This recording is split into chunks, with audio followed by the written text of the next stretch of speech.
Hello and welcome to episode 37 of the Remote Gaming Podcast. I am one of your hosts, Kevin Corkum, alongside the newsie himself, Joseph King. I had to with the hat. I was going to try to make like a seize the day newsie joke, but I don't know if that was like too much of a deep cut from the Christian Bale classic, Disney classic Newsies, later turned into a stage musical that I have had many friends do.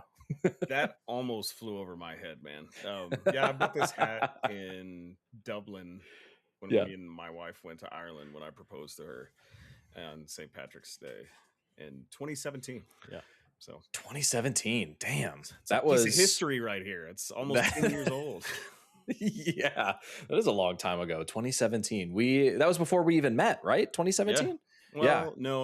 We've been playing. No, I think we started playing games in 2016 or 15 because it was when Friday the 13th released. Yeah, I'm gonna fact 15? Check this. Was that 2015? 13th of the game, because I remember I was in my first apartment in Orlando, and that was the year after I graduated college, which was when did this thing release? Isn't that weird? 2017. So it was probably right after. Yeah. Isn't that weird? Like that seems it's weird. Theoretically in my mind last week. You know, everything I can't remember what happened last week, but everything like pre-COVID feels like it was a year ago. And every day after COVID, it still feels like it's 2020. Yeah. Well, we've just lived through so many, events in our lifetime. Like, it's like post 9/11, right? Yeah. And then COVID's kind of another one of those, right? Like you have what I would consider growing up in the 90s as being a pretty good time to grow up, not only from like a technological standpoint, but also just kind of where the country was financially, and seemed like America was doing pretty darn good. And then 9/11 just obviously changed everything, and COVID changed everything thereafter. But we're not talking about COVID. Yes, we're done with it. All right. We're talking video games. We're really excited. We have a jam-packed episode for you guys. It's been a few weeks since we have recorded. Lots has changed. Joseph and I have been playing a ton of games. That was pretty clear. We have a shared Google Doc that we put together every week, and we've been texting, of course, over the last couple of weeks about all the games that we're playing. And we were like, okay, well, how are we going to do this? What's the topic of the show going to be? I think what we're going to do, we have a lot to discuss with the games that we've been playing. I bought a PS5 Pro. Joseph's been playing a ton. I've been playing a ton. So what we're going to do, is we're gonna the topic of the show is going to be what we've been playing. I actually wrote some pretty detailed notes here on a couple of the games. I'm trying to organize my thoughts a bit better as I've been listening back to previous podcasts. I'm always trying to get a little bit better, and I think I can be a little more succinct. And I feel like I miss things occasionally when I'm talking about games, especially games that I've completed. So we're going to dive into that. We're going to get into the news here in a second. Before all of that, want to highlight and plug our email and our socials. If you want to write in and be a part of the show, please write into remotegamingpodcast@gmail.com. We'd love to read your thoughts, comments, questions, ideas. Okay, well, good. We have a writer question, and Joseph's we can put that in. You know what? Fuck it. Let's do it now. Do you have the question pulled up? Let's pull it up. I can. We will. Just so you know that we here at Remote Gaming Podcast, we put our money where our mouth is. If you write in, we're going to read it. It just might be 3 weeks late. All right. I will read the question. This comes from Trevor. He says, "Hey fellas, hot take here. Forgive me, Joseph. I don't care for The Last of Us.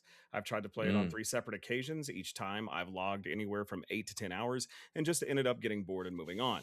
The mechanics nor the story never interested me. With that being said, I'm aware I'm in the minority. It is a massively popular franchise that fans will always go to bat for. It's just not for me. What are some games or franchises that you two respect much more than you actually enjoy playing? Best regards, Trevor." That's actually a really good question. First of all, Trevor, I'm sorry that you don't like The Last of Us. It's such a great series and one of my favorites.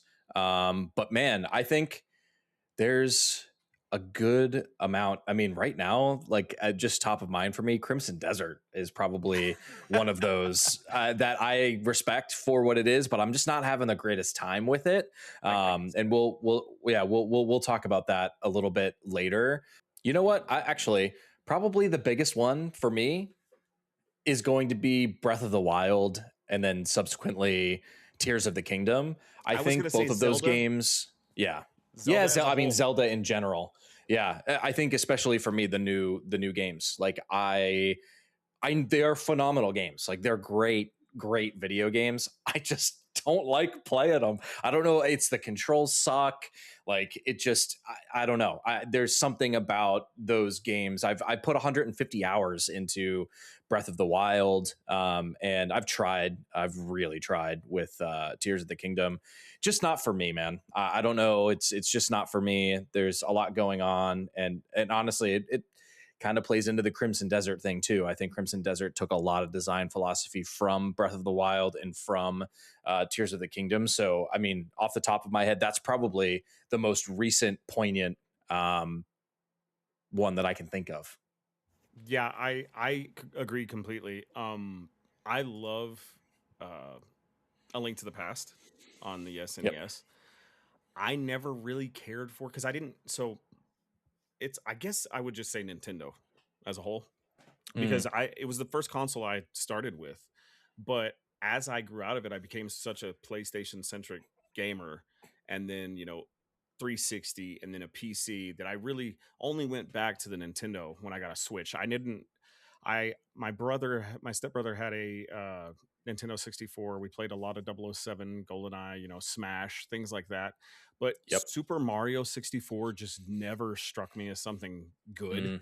Mm, Never beat that, never cared for that. Ocarina of Time, Majora's Mask, it was in that stage where either I wanted a game to look like Symphony of the Night and be like this 2D side scroller that's really pretty when just as like the NES and the SNES and the PlayStation kept going up in graphics, but right around that 98 to 99 when everything was that blocky polygonal 3D texture, there was so many games that I just didn't like, and Zelda and Mario were one of them. So I guess as a whole would be just Nintendo because to me the best Zelda game is either A Link to the Past or Breath of the Wild, and I never cared for any of the gimmicky stuff they did with the Wii. And Galaxy is my favorite Mario game of all time, but the remake or remaster on the Switch is so fundamentally better because it controls so much better. Um, but yeah, I would say anything Nintendo-y would be. I get it. They're beloved. They will always have a place in my heart because Mario and all of the things. We wouldn't have the games that we're going to talk about today if it wasn't for Nintendo. Like yep. that's a fact. And so I respect them. I just don't care for them. I think that's why I haven't bought a Switch 2. There's just no reason for me to justify paying a Switch 2 to play Tears of the Kingdom at 60 frames per second. I want to. I really want to. But their catalog of games, it's just like I have everything else third party for PC and PlayStation. So I don't really need to. So Nintendo. Yeah, that's pretty good. I mean, even Donkey Kong Bonanza, I can't bring myself to finish. Right, like it's a great game. It really is. It runs well. It's fun to play. But I still haven't finished it. Like I boot up the Switch, and we'll talk about it now. Two of the games that I'm playing on there, but yeah, I think I'm falling a little bit out of fashion with the Nintendo first party games. At least some of them. Still love like your Mario Karts and Smash and stuff like that. But And it's I hope it never goes away. Like I hope Nintendo is here to stay forever because I think the industry needs that subsection of those dedicated fans that are going to buy Donkey Kong Bonanza and Metroid Prime 4 and all those things, because there is so much history ingrained in those IPs that they're very important to the industry. People that don't like The Last of Us, I get it. I think I think the TV show hurt it a little bit in my mind. It kind of stained some of its legacy because it felt very unnecessary. Um, you know, but there's tons of IPs that I think a lot of people don't like FromSoft games. It's pretty clear right now that I think the vast majority of multiplayer game players don't like extraction shooters. and we'll talk about that a little bit later too. So Yeah. yeah, there are things that are revered that it's okay to be like, that's not my cup of tea. Yeah, I have a lot of thoughts on the extraction shooter genre and just multiplayer games in general right now, because I've been playing a lot of multiplayer games. And then I think spending your time right now is I mean, it's just a premium, right? Times at a premium. It always is where you want to spend your time. There are a shit ton of games coming out. So yeah, try. I mean, listen, man, don't play The Last of Us if you don't like it. I mean, if it doesn't catch you, I think it's one of those games where if you don't really enjoy it, like 2 or 3 hours in, you're not gonna like the rest of it. It's the same thing all the way throughout. You know what I mean? You get more weapons and things like that, but the gameplay itself doesn't evolve a ton from beginning to end, if that makes sense. I agree, and I wanted to get your opinion on this, because I think this is going to answer. It's a tie-in question for this with Crimson Desert. How long do you willingly give a game your time before you're like, I'm out? Depends on the game, and it depends on how impressive certain aspects are. Like I'm like 10 hours into Crimson Desert, right? And so I'm past kind of that tutorial aspect, but the game is so visually stunning, and the world itself is really compelling and interesting. So I gave it a long time, and like I will get back to it at some point, and I'll talk about like I bought it on PC instead of PlayStation. Like there are things that are working against it too, just from like a time and a player aspect. But I mean, if I'm not hooked by the first 3.5, 4 hours, I'm probably out. I would agree with that. The only two games that I don't know what it was about them, and it took like I hit 71 hours in the Crimson Desert, and that it God I struggled through a lot of that. Like the first 15 hours, like, okay, what is this game trying to be? And even at 70 hours, man, like after finally making it out of the first zone after 70 hours, I can still cannot tell you what this game is trying to be. And I'll talk more about that later when we get what have we been playing. But another game that came to mind was Kingdom Come Deliverance 1. Yeah. I tried so hard, and I think maybe it was because we hadn't had a game that was trying to be such a really in-depth RPG, but also mechanically very obtuse. The controls, the fighting, and then once you got the hang of it, that was the hump, was the combat.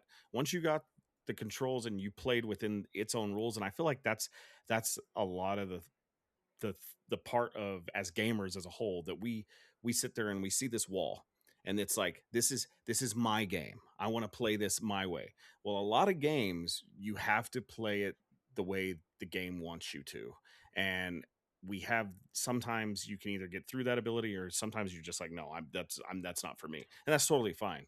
But Kingdom Come Deliverance 1 was one of those games where I was like, okay, fine, I'm going to go back and I'm going to be patient and I'm going to take my time with it. And then it finally did click, and I can't wait to finish the second one. But yeah, the barrier to entry to a lot of games, I think, in playing within the confines of the rules of engagement of the game itself, can really deter players.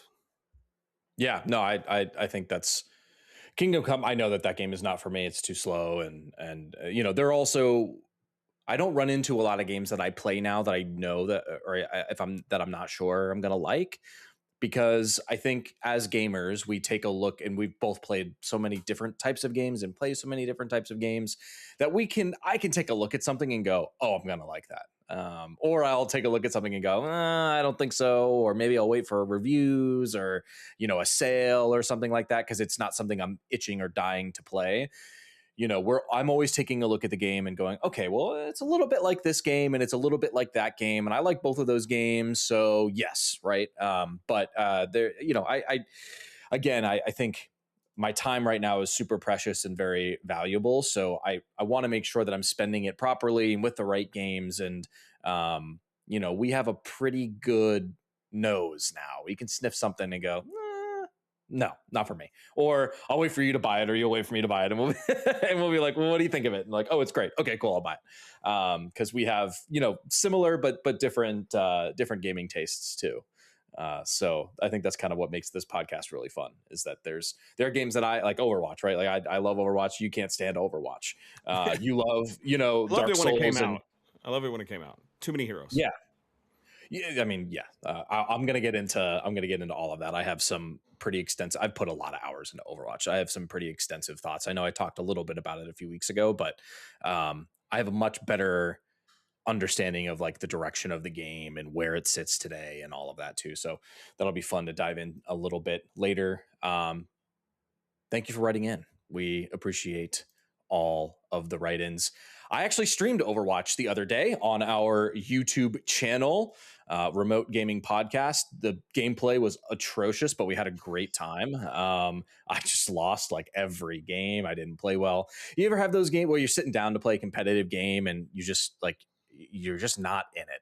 You know, like you're all over the place. That was me. So if you want to see my terrible Overwatch PC gameplay, please check the stream out. It was a lot of fun. I enjoyed doing it. I think I might do a series of me trying to climb in ranked on Overwatch. Like if I'm here and I'm sitting at my desk and playing it, why not click the go live button? So look forward to that. If you like seeing that type of content, let me know. I love to stream, and Overwatch is a game that I'm going to be playing in the background and probably won't talk about much past here on the podcast, just because it's one of those games that is always in my rotation.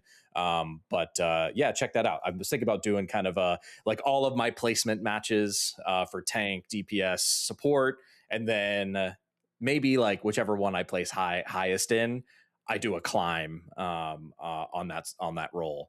Part of it's just me getting better with mouse and keyboard, and getting my aim dialed in. I'm good on console. Are you God? Have you become God status? I'm very good on console. Like I on console I can. Mouse and keyboard. Oh no. I'm better. I'm much better. And Overwatch is a great game for me to learn because it doesn't have a crazy amount of inputs on the keyboard, right? And my aim is good. My game sense is good. So I just, you need to dial it in a little bit over time. And Overwatch, dude, there's so much going on in that game when you play. It's just like stimulation overload. So if you're not locked in and ready to play, right, forget about it. But check it out. Check us out there. We're on Twitter as well, X, whatever the hell you want to call it these days. Kind of doing all of the tweeting things. We'll retweet things. We'll we do a little trolling. We do all the things. So follow us there for all of that fun stuff. But I think we should dive into the news next, Joseph, and get some of the stuff out of the way.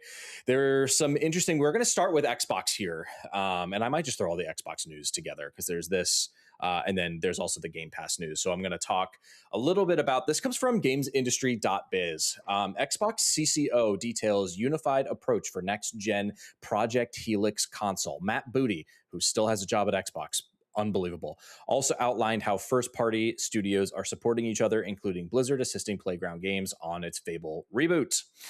On the official Xbox podcast, which is it's basically their media mouthpiece, right? So they kind of control the entire narrative there, and they know what kind of questions are going to be asked. It's a very safe place for Xbox to announce things. CCO Matt Booty outlined the company's unified approach to Project Helix and emphasized early involvement from publishing and development teams. Quote, one of the really cool things about us as a publishing and game development organization, that's a typo there. That makes us different from a lot of the other big publishers in the industry is that we are side by side in the same organization with the hardware team, said Booty. Our teams are involved early on with thinking about visioning.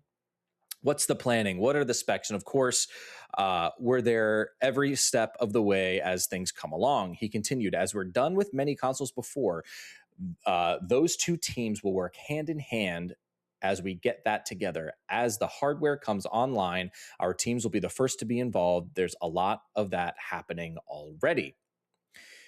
He kind of goes on to talk a little bit about how, the article says here, Xbox manages 30 internal studios across Xbox Game Studios, Bethesda, and Activision Blizzard. He highlighted collaboration across the teams, noting that Blizzard Cinematics is assisting Playground Games with the upcoming Fable reboot, while Rare is supporting Double Fine on its Pottery game.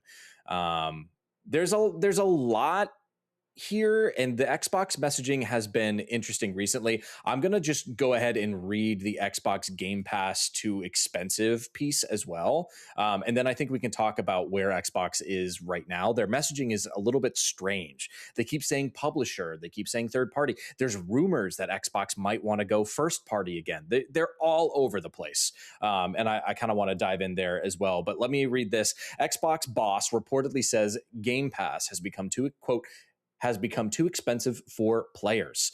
So the Microsoft Gaming CEO Asha Sharma has reportedly stated that Xbox Game Pass pricing will change, noting, quote, it has become too expensive for players. Quote, long term, we will evolve Game Pass into a more flexible system, which will take time to learn and test around. That's the meat and potatoes of the quote there. I'm going to divulge a little bit here on Xbox and talk about just they have an inability to control the narrative.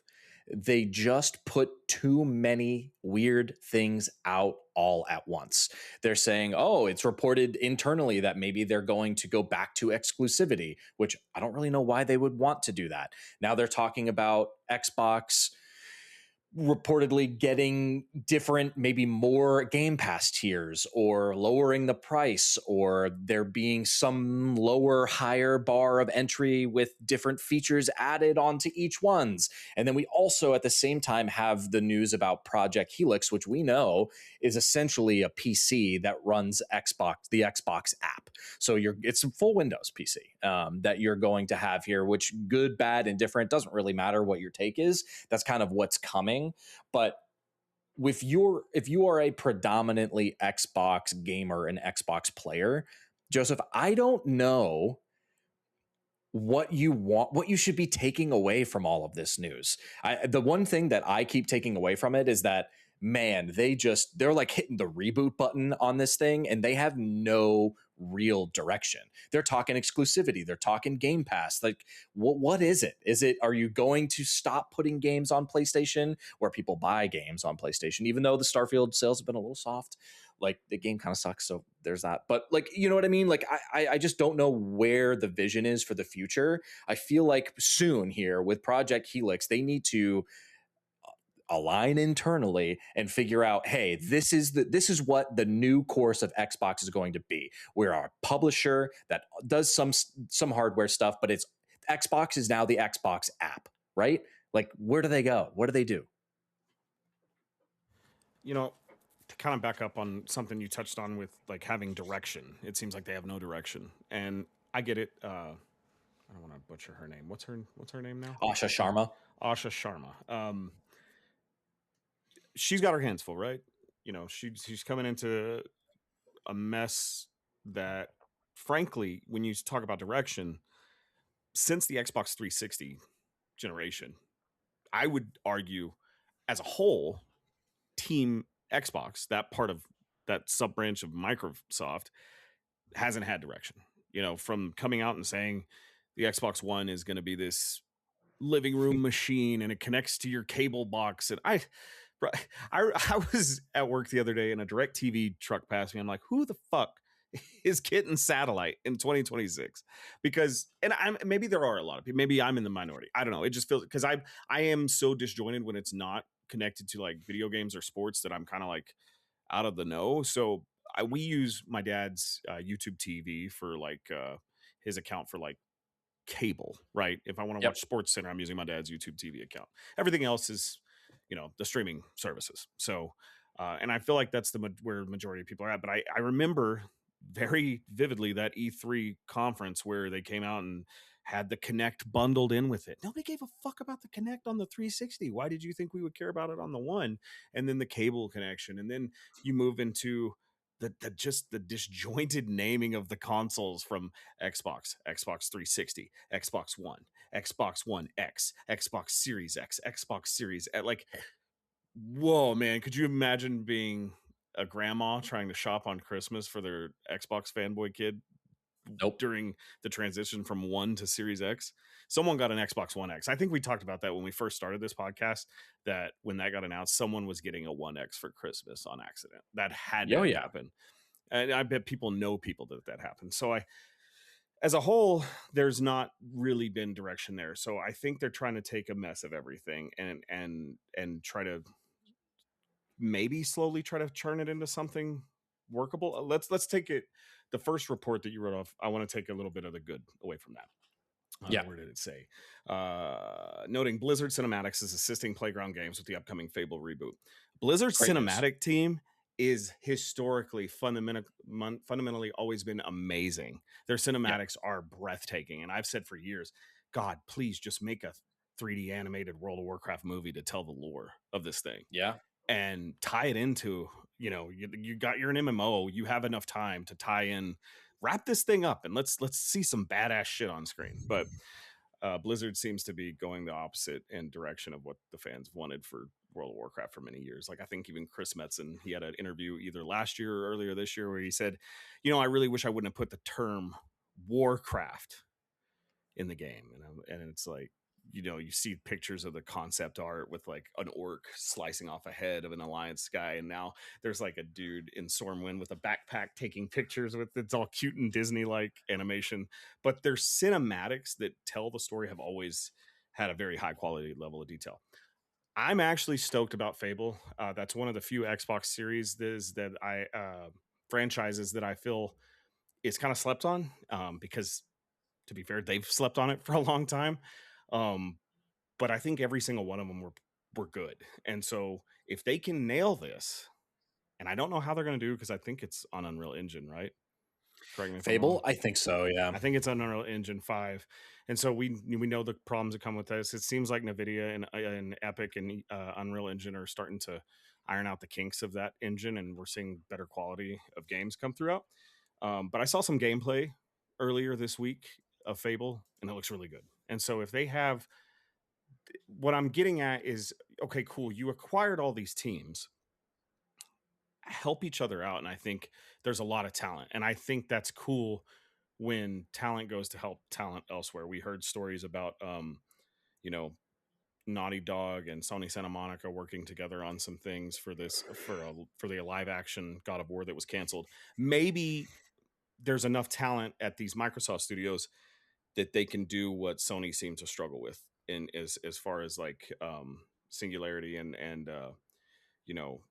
networking and outsourcing studio talent to other studios. So that's one good thing.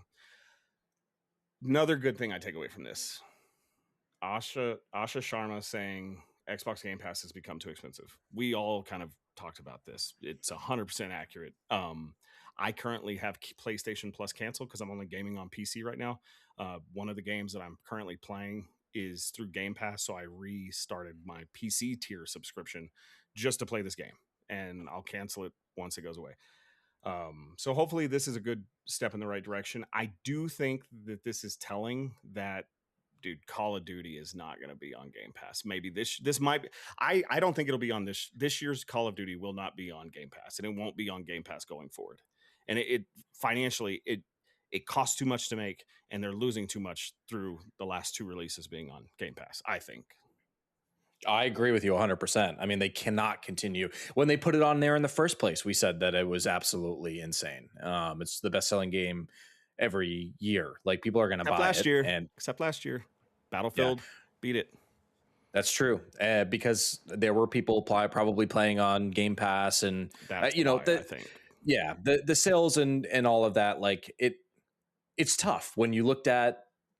So there was a leak that I didn't put this in here. I thought about it, right? Rockstar, a bunch of things leaked on Rockstar. Someone hacked their GitHub or whatever, and kind of mined a bunch of stuff. And there are more people playing Grand Theft Auto 5 online on PS4 than there are on all of the Xbox consoles. That is telling. That is incredibly telling. That's PlayStation 4, guys. That console came out a long time ago. 2013. Now, I want Xbox to be strong. I want them to have 14-ish. Sorry.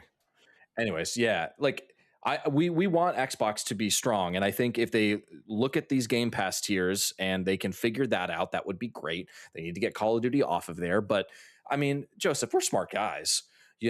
And as soon as we heard that Call of Duty was going on to Game Pass, we were like, what? Yeah. No, how do you do that? How do you make that sustainable? No one wants another subscription service in 2026. Like we're looking at my wife and I are looking at our subscription services all the time and going, do we really need this? Yep. Do we really need this? Do we really need this? And the easiest, do we really need this, was when Game Pass doubled in price basically, and I was like, nope, I don't need this anymore. So I'm hoping that they can get back on track. It is good news. The messaging is a little weird, but even then, it was like, well, this is now the Call of Duty subscription and everyone's going to jump on this for Call of Duty. Well, it didn't really impact the numbers as much as they thought. So they really need to figure that out. Well, and then also you think about it too. I think they still have it. If you've never owned Game Pass, I still think it's a thing where the first month is $1, right? Yeah.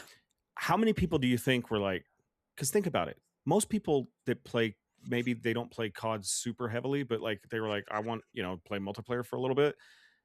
They fall off after that first month anyway. So I guarantee you so many people signed up for $1 and got Black Ops 6 or 7 last year or in 2024 at a very, very, very low barrier to entry. So I don't know. I think there is some panic because of, like you said, the pay to Activision to Bobby Kotick and all that to acquire Activision, and was just astronomical. I can't remember the number because it's been so many years ago, but and then to have their flagship game be in a subscription service, of course you're not going to make the money back. And we'll talk about numbers and Marathon and things, and Bungie might be heading in kind of the same struggle bus.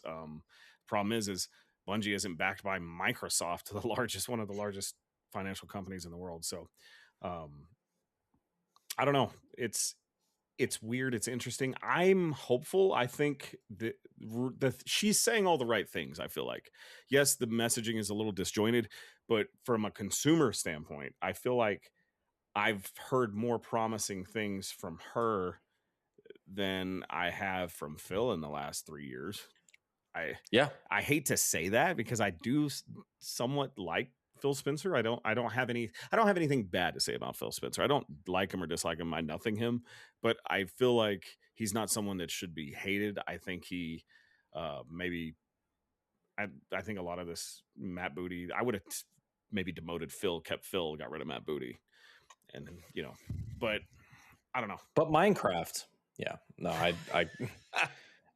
I mean, it'll be interesting. That's Matt Booty's claim to fame is bringing Minecraft live. And like, I mean, that's a huge claim to fame. Matt Booty's rich enough. He could never work another day in his life, but he's just not, I don't think he's the best figure. I agree with you that maybe keeping Phil around might've been a good idea. I like Phil Spencer. He's fine. I think that their next console's doomed. And honestly, if prices don't come down, PlayStation will be doomed too. Not in such a bad way. People will buy it, but it better blow the base PS5 out of the water, to justify 1,000. I heard a report recently last week that there's rumored to be up to $1,000 now, potentially. And it's like, are they going to delay it? Because then if you delay that console, because I really, truly do think they were going to announce this thing in a state of play this summer and have it out by next spring. And now I don't think that's happening remotely close. And if it delays any further, you're just falling behind as far as like technology you can keep up with, because then you're 2 years behind of where the industry and the PC gaming space will be with NVIDIA. If you fall 2 years behind NVIDIA because you just didn't release your console because you were waiting for a change of the times or the tariffs or whatever it may be to affect your bottom line, and I just don't, I don't know, man, like being $1,000 and waiting, if that thing comes out in 2028 and costs $1,000, what? Yeah, no, maybe that's where we're heading. Is anything going to get cheaper? I don't know. I think the upgrades to PSSR 2 is going to be interesting too, to see how PS6 leverages that, because it is pretty nice on the Pro. But let's switch gears and talk a little bit about PlayStation. So PlayStation went through another price hike, and because of it, their sales took a massive spike. This also comes from gamesindustry.biz. US weekly unit and dollar sales of PlayStation 5 hardware spiked last week, even as Sony announced global price rises for its PlayStation 5 console due to, quote, continued pressure in the global economic landscape, end quote.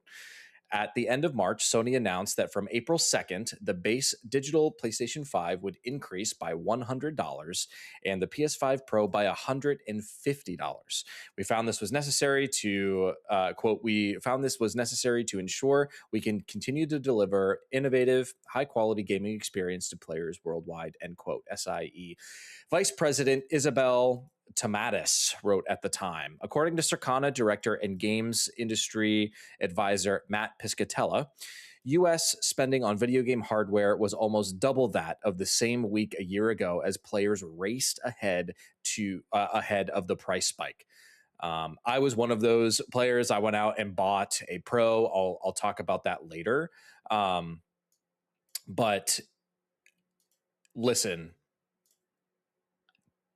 I don't know. I mean, to pay whatever it is now for a base PS5 is absolutely a shit ton of money. I mean, it's too expensive, and we're getting to this, I mean, listen, building an equivalent PC to a PlayStation 5 now, probably within a couple $100 of each other. But it's I'll tell you this, the Pro is punching well above its weight as far as performance to, for what you get for the performance to price. But it's, I don't know what these new consoles are going to be. It's going to be, it was rumored for a while that the PlayStation 6 was going to be a less expensive option, but now with the way everything is, like, who knows what that is? Can they release PlayStation 6 and have it be less expensive than the PlayStation 5 Pro? No, like, that's what I'm saying. Like, I mean, the Pro is currently, MSRP on Sony's website, $900. The base PS5's $650 on a 1 terabyte hard drive. I think that's the standard. Yeah. Yep. There was no 500 gigabyte. That's right. But no, like, it's gonna be more expensive, and that's why I'm saying, like, if that thing is $1,000, I mean, it's got to be leaps and bounds better. And the way, I'm sorry, maybe I'm just not a graphics whore. I'm having a blast with Windrose that doesn't look that phenomenal, but it's good enough for me. And I think graphics as a whole, where we've hit this spike where, dude, I came from, my first game was 2 sticks bouncing a ball across a black screen. So they're as good as they need to be. And I think 60 FPS should be the target. It should have been with this generation. I didn't understand. I really thought they could hit 60, maybe not 4K 60, but 1440 60. I just, even without PSSR 2 and all that. And it sucks that hardware is locked where I wonder, how much do you think they knew what they were doing by not having this technology on these RDNA chips to not put it on the base PS5? But they probably knew as I guarantee when the PS5 released, PS5 Pro was in development of some sort, and they had this idea for this technology, and to not be able to have it on a PS5, that sucks for me because I only have a base PS5. But if the price is $1,000 or more upon the launch of the PlayStation 6, but PSSR 2 is an option on a PS5 Pro, and the difference is negligible, and I'm talking like 10 to 20 FPS, but I can hit 60 on most games going forward on a Pro, I'll probably just upgrade to a Pro someday. I have PC primarily I play on. I don't know if I need a PS6. And I also think, and I'll talk about it when I talk about some games, there's certain things that I'm kind of falling out of. I'm getting older, and there's only things that really can hold my attention span anymore, of things that I only want to play what I really, really want to play. And it's looking more and more like single player games. There's a game that I'm going to talk about later that's an indie game that's probably tied for my game of the year right now. So I don't know what the future holds, and with the uncertainty of live service being like the magic dragon that everybody seems to want to chase these days, that is not paying out for anyone right now because people don't have the money to spend consecutively on live service games, and I think these developers and CEOs are going about it the wrong way. What incentive is there for that to pay that much for a console with maybe just a few more bells and whistles?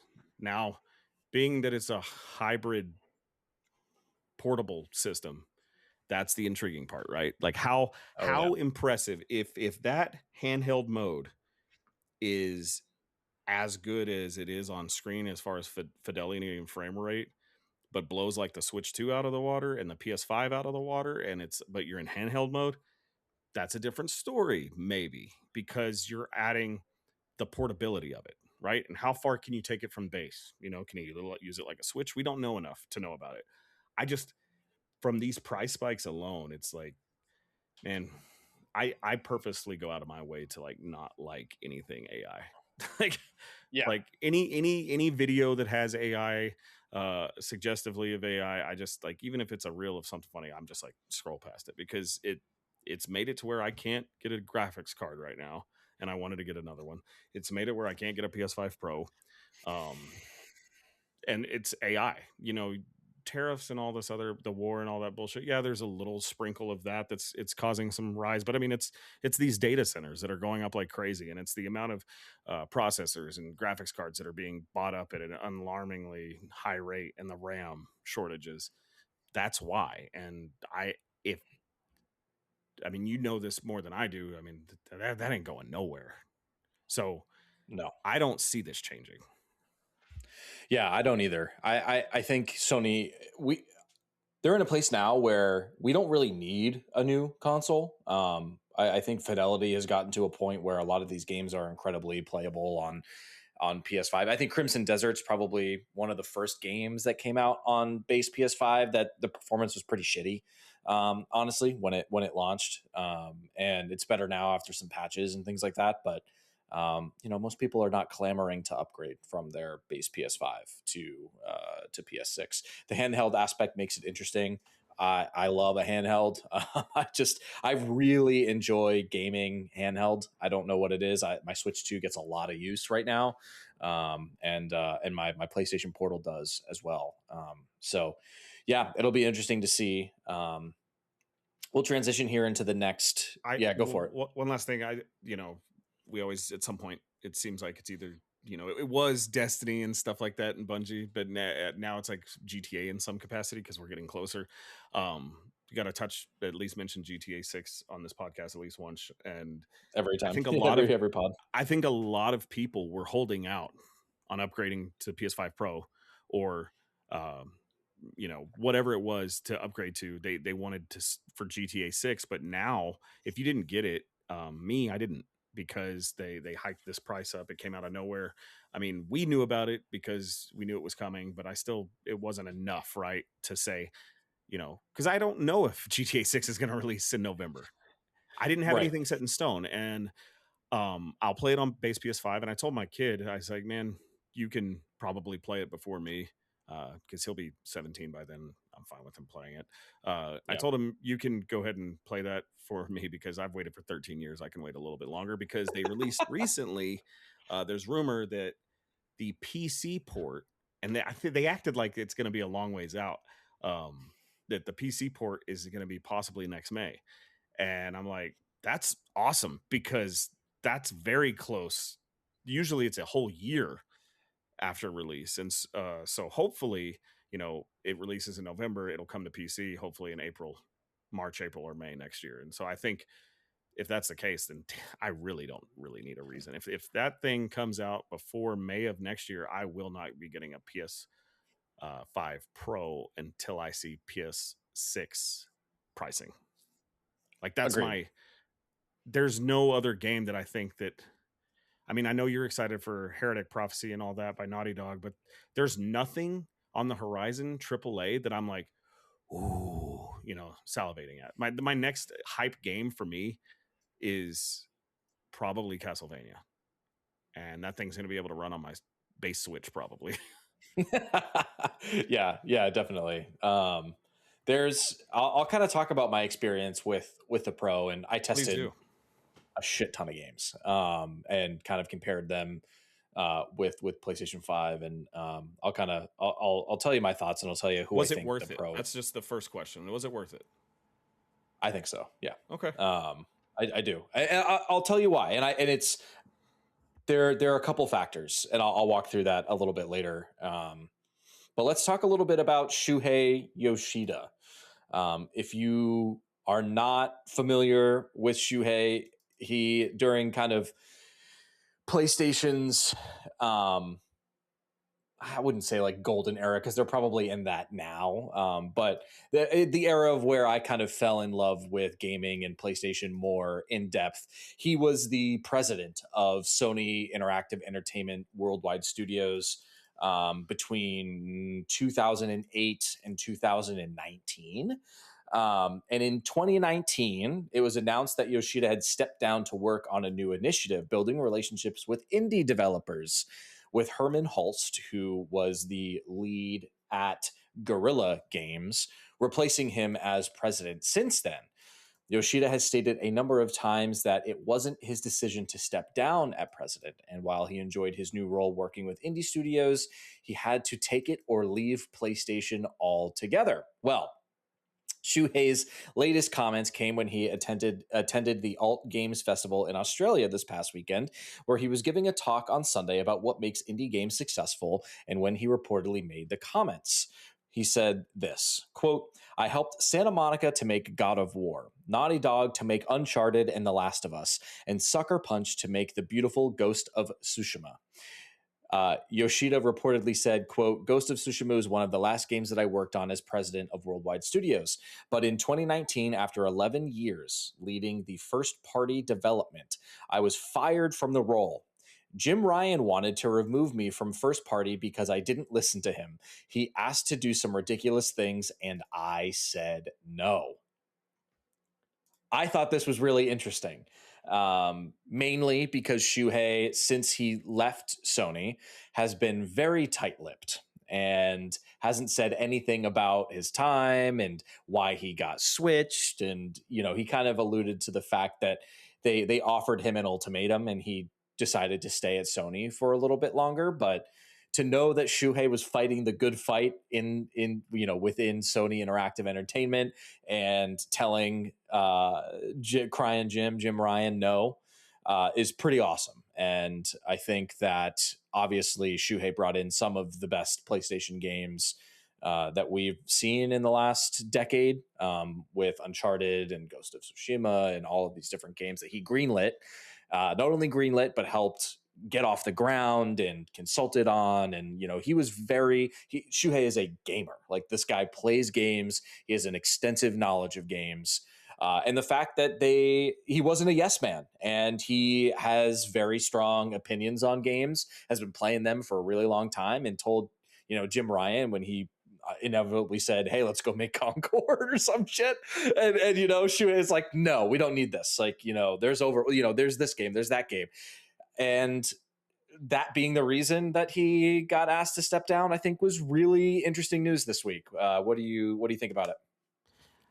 Honestly, man, it's kind of disappointing, because now I'm like, because we had to deal with Jim Ryan's bullshit through PlayStation 4 after Sean Layden stepped down at the ass end of PlayStation 4 into PlayStation 5, and now Herman Hulst. It's like Jim Ryan and Herman Hulst. I'd much rather have Shuhei Yoshida and Sean Layden. So I take it as like, damn it, man. It's like, I get you said no, and I'm glad you did, but maybe would he have had enough voice if he'd have stayed to persuade Herman Hulst to not make the fucking stupid moves he's making? That's where I'm at with it. If Shuhei was still there and Jim Ryan is gone, but it's Shuhei and Herman, and it's like, hey, why are you making, I get you worked with Guerrilla and you love Horizon, but why are we making 15 of these games? Like, yep. VR and 1, 2, 3 Legos and all this shit that's coming. maybe he would have talked some sense into him. I think maybe he would have talked some sense into him and not have bought Bungie. I think that could have helped that aspect, and maybe would have helped Bungie out because they could have still developed Marathon. Marathon was in development before Sony bought them. So I don't really know how much financial support Sony really offered. I know it cost $250 million to make, and we'll talk about that later, but I wonder how much of that came from Sony. But and maybe it's a lot more. I'd have to look into it, and I'll will before we get to that topic. But it just, Shuhei seemed like always, he was such a kind dude too, man. He was always nice. He always wanted to talk to people about games and the work that he brought to Sony. You know, when I think PlayStation, I think people like Shuhei Yoshida. I think about the games Sean that he Layden. helped make. I think when he was actually the executive producer, you know, he helped make Crash Bandicoot 1 and 2, Spyro 2, Riptor's Rage, the original Gran Turismo. He was an executive producer on that. So we wouldn't have had Bloodborne. He helped get FromSoft and Miyazaki to come do an exclusive game for PlayStation. Like, Bloodborne would not have been a thing had it not been for PlayStation Japan Studios, and PlayStation Japan Studios wouldn't exist without Shuhei Yoshida. So they don't exist anymore. But at the same time, like, we wouldn't have gotten a lot of the stuff that you mentioned that he helped greenlight. It's I love that he did tell Jim Ryan, go fuck yourself. But I wish he was still there, and I wish that's why I'm like, man, honestly, he made a point in saying about indies, and I talked about that last week. Dude, indies might be the future, because every AAA game we see that's releasing that's live service, it's either they can't hold their player base or it fails miserably and is dead on arrival, like Highguard and Concord and these things like that these people think that are just this grandiose idea. They don't have any sense of direction on where to take it and where to move forward. And, you know, maybe because streamers are playing, it makes me mad how many streamers affect the bottom line, because they see these people making the money because they've got like 20,000 people watching them. They think that's what people want to do. That's just what that one person wants you to do.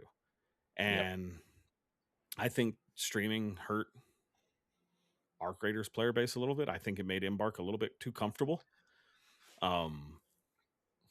It's definitely, I think it's streaming has ignited this spark of extraction shooters are all the rage, when we're finding out it's a very niche genre and not many people enjoy playing it. And so it's when you have people like Shuhei Yoshida that can be the voice of reason to these billionaires and millionaires that are making poor decisions, like, it sucks to not have that. And it's like, who's left? You know, Asha Sharma, whose background was AI. Like, I don't want that. So indie games might be the future of really, really good gaming content going forward. Yeah, I think that's a pretty good argument. I'm going to briefly talk about this last article here. There have been a ton, and I mean a ton, of Naughty Dog rumors and leaks and things lately. The TLDR is that there are probably 3 games in development right now at Naughty Dog. One of them we know about, Intergalactic, the Heretic Project, or Prophet. Terrible fucking title of that. I'll never get it right. There are also rumors that a new Uncharted game is in development. Now, what the extent of that is, we've heard different. I've read different things of it's. I mean, spoilers for Uncharted 4 if you haven't played that game. The game ends with. Oh God, do I spoil it? I guess. Like, do I spoil? I mean, that game's 10 years old. If you don't want to hear Uncharted 4 rumors, close your ears. But it's Nathan Drake's daughter. Yeah, it's Nathan Drake's daughter, right? So it's a very clear path to to future games. So whether it's a game that includes both of them or one and not the other, I'm not really sure. I you know me, I love Uncharted, so I'd be down for any kind of, adventure romp, really. I think it would be really cool if like she got into trouble and Nathan Drake had to come save her, like some storyline like that would be he's her Sully. Yeah, exactly. Yeah. Yes. Yeah. That would be super fun. And then there's also rumors that The Last of Us Part 3 is also in development. I kind of believe that all of these things are true. If you're asking me, I think The Last of Us 3 is a fucking no-brainer. I think bringing Uncharted back, it's been long enough. I think they can do that easily, and I think if as long as they have a good story idea, you're not going to change a whole lot with the gameplay. Keep it pretty similar. I mean, my favorite Uncharted is probably Uncharted 3. It's unpopular. I think Uncharted 2 is probably the most popular, but I really enjoyed 3. Yeah, I thought it was so great, and the gameplay is awesome. For the gameplay, they do a little bit more of the like Sony tall grass type sneak around. It wasn't my favorite gameplay of them all because I like that shooter like like aspect of it, of just cover and there's enemies everywhere and you're shooting everybody. And Uncharted 4 is a little bit more dialed back, a little bit more kind of strategic gameplay, but regardless, they're all great games which I would love to play. But what are your thoughts on the rumors? Do you believe them? Do you think do you think we don't need Uncharted 5 or The Last of Us 3? Okay, to answer each question one at a time, I'm with you that I do think all three of these are in development, and it kind of ties into the previous conversation of if Shuhei or somebody else was there to give good direction, because think how busy Neil Druckmann was with the Last of Us TV show, and then he's writing and they're making Intergalactic Heretic Prophecy. To tie into that last conversation, maybe somebody should have been there like, hey, finish this fucking game. Let's do one at a time. Because Naughty Dog is at their best when they're making one game at a time. And to kind of keep funneling it into I just don't think these companies know what they're doing anymore. And they just want to churn the cash bucket. And so they're like, they're looking at The Last of Us 3 and they're going to beat that dead horse and milk that cow for all it's worth. And that's after the show that was success. I didn't care for it so much, but it was a success. I knew, I was like, yeah, they're making Last of Us 3. And it feels pointless. I don't really care anymore. I don't even care to see, like I said, what's the word I'm looking for? Not consumerism. I guess it would be the capitalistic point of view that to milk that cash cow of The Last of Us has stained its legacy to me, because it's like I named my daughter Ellie after. I love that game.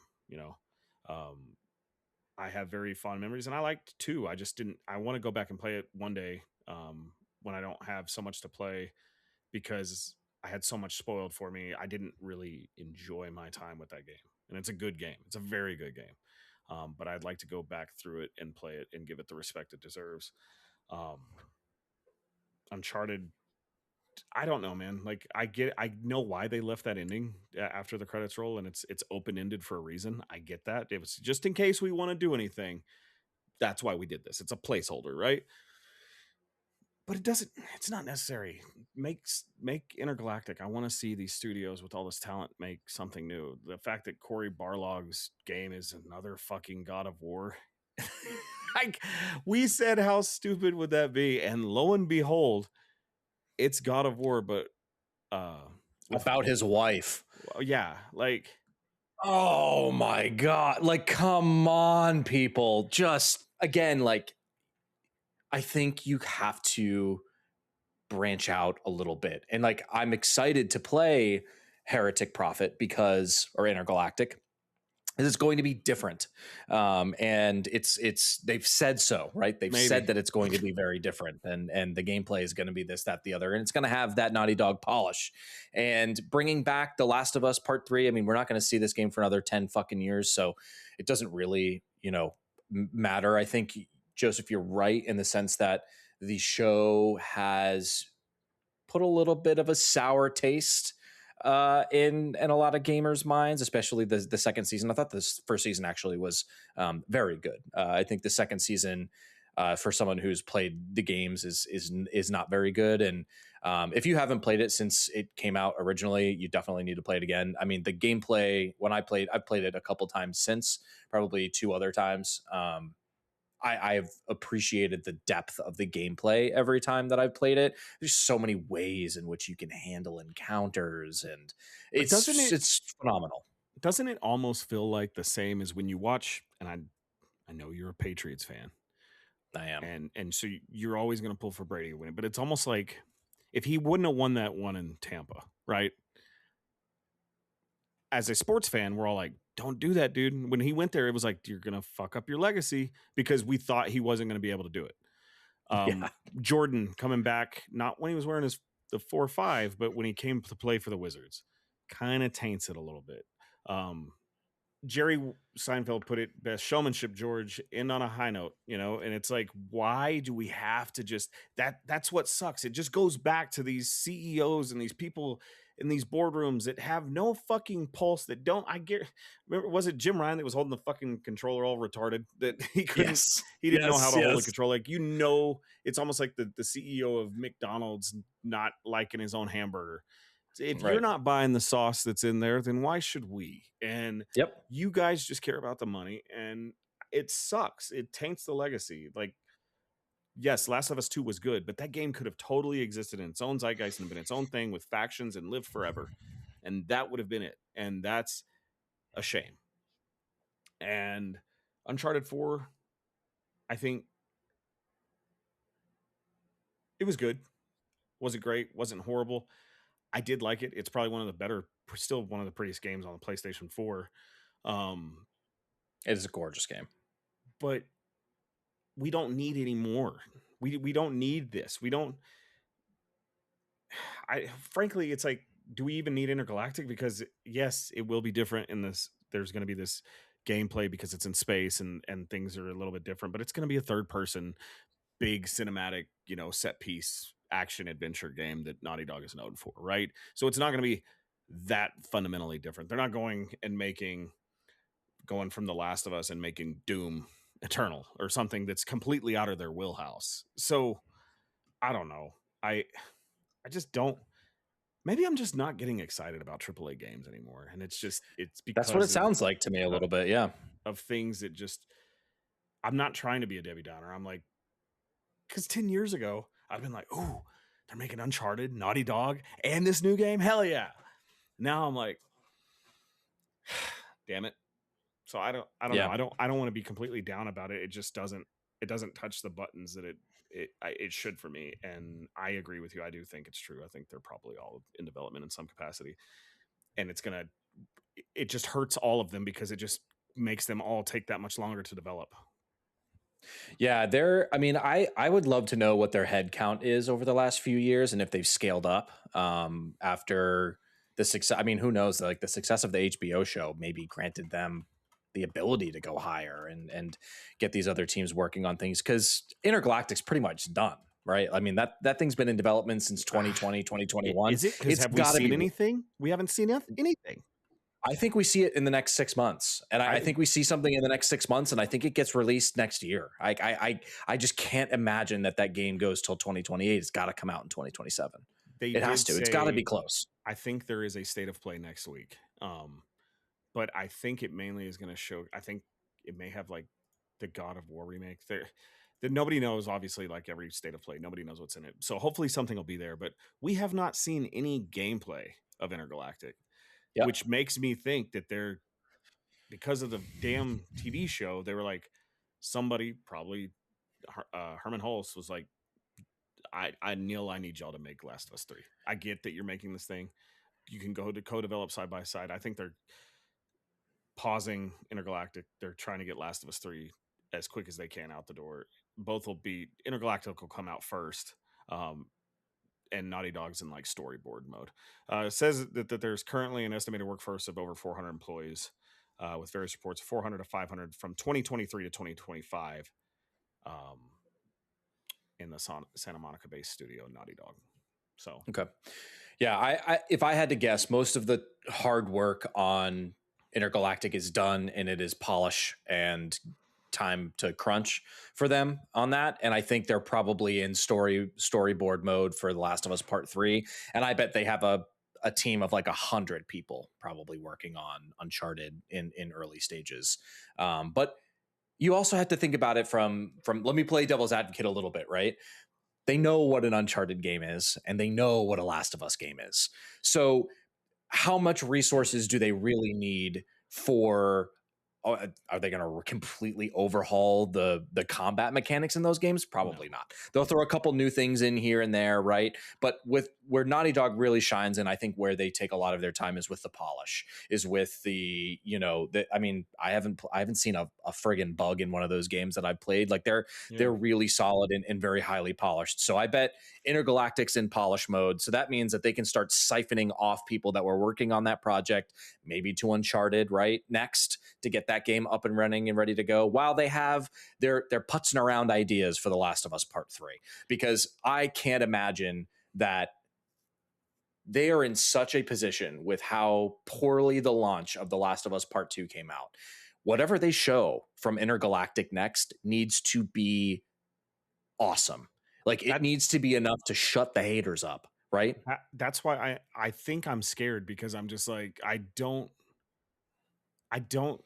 want them, and I don't frankly see Naughty Dog half-assing a project. But if we get a trailer for Last of Us Part 3, even if it's like, you know how like they did Part 2 where it was like the teaser Fake out cinematic, even if it's that, I'm like, oh shit, if it comes out this year, a teaser trailer for Last of Us 3 comes out this year, I'm like, damn it, dude, they're rushing that. I guarantee you it's going to have a ton of fucking overused assets, even though they will polish it and make it look pretty.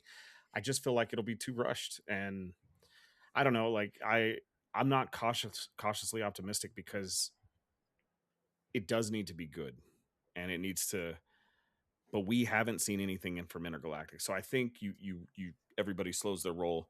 And I think if I'm Naughty Dog, it's all hands on deck on Intergalactic. We're not touching anything. Yeah, we're cool on lunch break. We can storyboard ideas for Uncharted 5, but right, don't put any assigned people to it.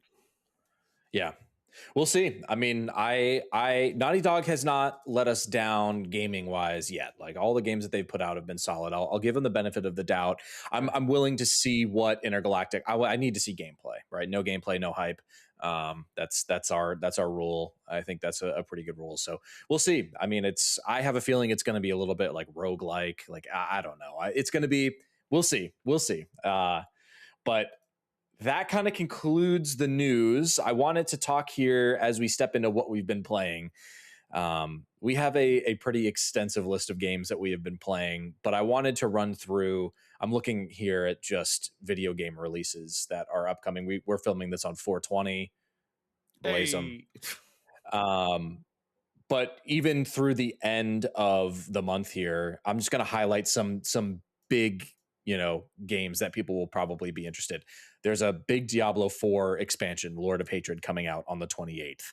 There is Saros coming out on April 30th, which I'm excited for. You've got the Fallout 4 Anniversary Edition on Switch that's coming out. In May, you have Forza Horizon 6. You have Lego Batman 007 First Light, which I will be all over. Tales of Arise. You have there's just so many games that are coming out. In June, we get Dead or Alive, which is hilarious that that's still a thing that happens. Destroy All Humans is coming on Switch too. But there are just a ton of games right now where we're eating really, really good. In September, Halloween the game. I'm just highlighting some of these here. Marvel Tokon Fighting Souls. That's going to be huge for the fighting community, coming out in August. There's just a ton of stuff that's coming out. Obviously, November, the only thing that's basically releasing in November is going to be GTA 6, which is going to be the biggest media release, multimedia release of all time. I can guarantee that. That game is just going to be unbelievable. So there's a lot to play. We've been playing a lot. Anything else you want to say about some of these games that are coming out as of late. I mean, when I think you said it really well earlier, that indie games are really shining right now. I'm playing a few that I think are just spectacular. Mouse PI for Hire is one of them that just came out a few days ago. Pragmata is not an indie game, but that just came out. I'll probably pick that up on sale maybe. But yeah, anyways, there's a ton to go through on those games, but anything to say just about the state, I guess the overall state of the industry, how many games are coming out, and then obviously the looming GTA 6 release on November 19th. I think it's kind of like telling now is like maybe that's the negative Nancy in me that I'm becoming, that I went from, years of anticipation of, and knowing that we were going back to Vice City, which is my favorite GTA, going from hype to now looking at this list and being in what I'm about to cover playing, fuck Grand Theft Auto. There is so many goddamn good games to play right now. It's just kind of asinine. Like my backlog is so huge that the system could collapse tomorrow and I would be totally fine if another game never released. I would have enough to play that I currently own between Steam and PlayStation and Switch. I won't have to even blink to find something to play. And so yeah. No, me either. A lot of good games coming out, but two of the main ones are in what I've been playing. The Diablo 4 Lord of Hatred. Like that's the thing. Like we bought that. I was excited to play Paladin. There's talks of Warlocks and all these things, and now I have so much to play that I'm probably not even going to touch Diablo this month. I might. I want to because I'm restarting fresh with this expansion. I'm going to go from the beginning of the campaign all the way through this expansion with my Paladin. That's my game plan on the Eternal Realm, and go into that. I love Diablo 4. I like it. I like it better than 3. And I don't know why people hate on it so much. It's fine. But maybe I'm just a filthy casual and I'm not sitting there playing it for 16 hours a day. I think that's a big problem too, that Arc Raiders, like I hit 140 hours in Arc Raiders and then I stopped because there really isn't a lot of in-game content, right? I didn't say anything. I just moved on. People are lighting up Arc Raiders and the devs of Embark of content, and it's like, and I think Peanut and some of those other streamers bitched about it, and it's like, well, yeah, because you played it for fucking 20 hours a day nonstop on a game that is in Embark's mind here to stay for the next 10 years, right? Give it time. Go put it down, go play something else. And I think people we've gotten so used as a society that we want instant gratification. So once we run out of things to do in something we like, we want still things to do in something that we like instead of just moving on. And then we have to unabashedly destroy it and be hateful to the people that gave us it in the first place. Yeah, I agree. I think let's start talking about what we've been playing. And I think Marathon and Arc Raiders is a good place to start. You've been playing more Arc than me. I've played a good amount of Marathon. And you mentioned it earlier, and it's something that I think a lot of people aren't really talking about this aspect as much, is that extraction shooters are niche. Very. And they require a lot of you as a gamer, as a not only from a skill perspective, specifically speaking about Marathon, from a skill perspective, Arc Raiders is a little easier to get into. I think it's built for casual players much more than Marathon is. And I think the numbers reflect that. I think the adoption reflects that. It's just easier to get your head around. It's more casual, and it's meant to be played for, I would say, with how the content's rolling out, 8 hours a week or so, right? If you play for about 8 hours a week, you got plenty of fucking content on that game. There's a lot to do. There's a lot of things going on. But yeah, If you're no life in this game for 8 hours a day, you're going to run out of things to do, right? Like you're going to. So we found a few things here that I think are really interesting. You brought up the streamer situation, and I have a big gripe with streamers right now in general. specifically regarding Marathon and Arc Raiders, I think, you know, I've been following Ninja for years, and he's a big Arc Raider streamer now, right? That's his main game, and he basically said he's getting off. He's not playing anymore, partially because of the content updates, but mainly because of cheaters and stream snipers and Embark not really caring or wanting to do anything about that. Okay, well, you do realize, Ninja, that you are a top 0.1% of players. You only PvP, right? And you're going to run into that. And yeah, like the problems that you are experiencing as a 0.1% streamer, I have never run into in all of my hours playing Arc Raiders. Yes, I am not as skilled as he is for sure. You know, he's way better at games than me, but also like they're just playing in these high ceiling lobbies, and I can understand that it's frustrating, but should that be first on Embark's priority or list of things to do? Fuck you, no. And like that's driving me crazy. And like you talk about Peanut, right? I mean, he no life the game. This guy was streaming 16-hour streams 6 days a week on the game. You know what I mean? He helped create this this narrative around the game and adoption. Yeah, go for it. I was sorry to interrupt. I just want to say to touch on him just real quick specifically. My only thought that I'll give to him, because I don't really watch him, but I watch Summit occasionally, and he was streaming a lot with him. To give him his 2 cents, he probably maybe not half, but a large portion of Arc Raiders player base was because of the people he was pulling into the game, because of his content. I think that's a lot to do with the drop off in Arc's player base specifically. His people wanted to move off, and not once he stopped playing it, it was like, I don't think they went to Rust, but they just stopped playing. Yeah, I agree. I think with the other problems that Arc kind of, I don't know, pseudo faces, because I don't really think they're problems, but yeah, I don't either. I think when you're talking about Arc Raiders specifically, and I guess I'll stick there, and then we can talk about Marathon a little bit. Okay. You know, like we'll talk about both of them, and then we'll talk about kind of the intersection, right?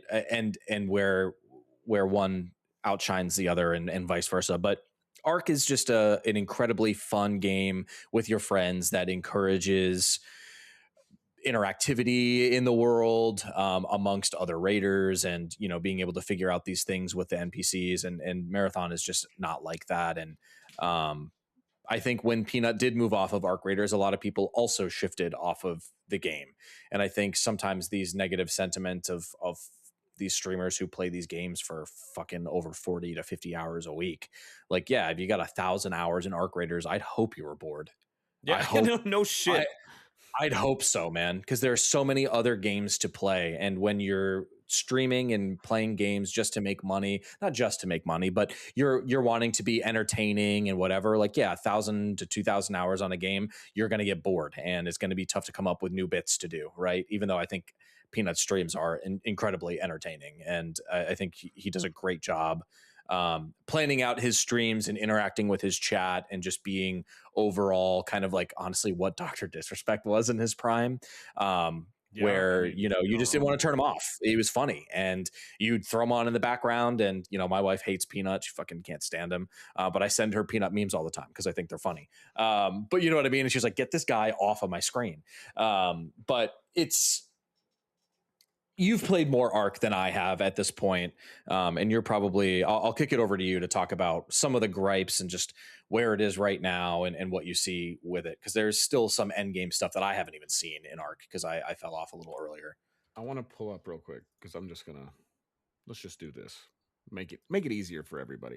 I'm gonna pull up Arc Raiders X profile, and I'm gonna go to the recent post, which it was 6 hours ago. It was teasing new loot and things. There's a new map coming on the 28th, a new season, the end of this season, and stuff like that. Let's see. Every match feels so empty now. No players running around. You hardly see anyone, and when you do, they just kill you on the spot. Like, oh, finally a player. Bang. Really useless to play this game between the rats, the cheaters, and the trigger happy people. Not worth it. Brother, you bought a PvP game. Like, we're still kind of in this. There's this weird. I have this weird love for the game itself and a hate for the community. I love Arc Raiders. It is probably the funnest casual multiplayer game I've ever played. Yep. Because I stepped away because the community was so obnoxious that I talked about on air. I was tired of hearing people whine about getting shot. And so it's like, man, that's not why I play a multiplayer game, or a PvP game. Let's just say that, Sure. this is not a co-op survival game like Windrose, which I'll talk about later, but it's a PvPvE game. And the core beginning of that sentence is PvP. And so the community at large still is very butthurt about having to fight other players. And they want it to be environment only. And I'm like, man, the arc is just not interesting enough to warrant PvE. I just don't see that. Aesthetically, I still love the art design, the level design, the ebb and flow of the maps. I think they all are good in their own way. I'm glad they finally fixed the spawns, especially Stella Montis. That made that map was like literally unplayable when it first came out. But I'm enjoying it. And so why did I go back? I went back because I have been in such a love mode with these chill single player games. And maybe it's because I'm going back to school and work and working a lot of hours that when it's time to put the kids to bed, I really only have a few hours now of game time. And so getting to sit and play these single player relaxing games, I really don't have, me and your schedules don't co-align. So I don't have another person that I personally know that plays Marathon like we would. And so I did join the Dads of Marathon Discord group, and I played with a couple of them. They were just kind of not my cup of tea, and didn't really have fun. Nerds. It was. Are we going to work together or are we not? Like, what's the goal what's here? The vibe? We didn't really have a cohesive team, it felt like. So I didn't go back to that. Maybe I should give it more of a chance. But Marathon is very much unforgivingly difficult to play solo. And yes, I love Marathon. I love Bungie shooting. So Marathon, and I love extraction shooters. I love Escape from Tarkov, and it's the hardest of hardcore, and it's extremely, the barrier to entry is difficult. You want to talk about cheaters being in Arc Raiders, go play fucking Tarkov for 5 minutes. You won't know if you got cheated or not because it's just that hard to tell of a game. But I just felt that Marathon is too, when Cryo got released and it's like, okay, we're putting raid mechanics and extraction shooter. I don't know why. I don't know if I like that because it's cool from the sense, but if you wanted to do that, you should have had a Destiny mode, like a PvE mode, where that part you do the raid PvE with a group of people, and the rewards are you make it real hard, like a raid in an MMO or like in Destiny, you make it exactly that complicated. And if you beat it, and the bosses are very difficult, and you beat it, you can bring some of your stuff, maybe not everything, but some of the stuff into the PvP mode.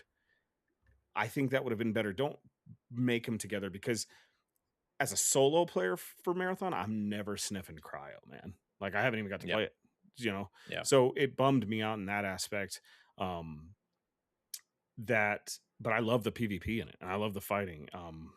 But because it's not solo friendly, I wanted a multiplayer game while I played a little palate cleanser for some of these single player games. So I went back to Arc Raiders, and I'm just slowly trying to work. I've completed all the decks, which are the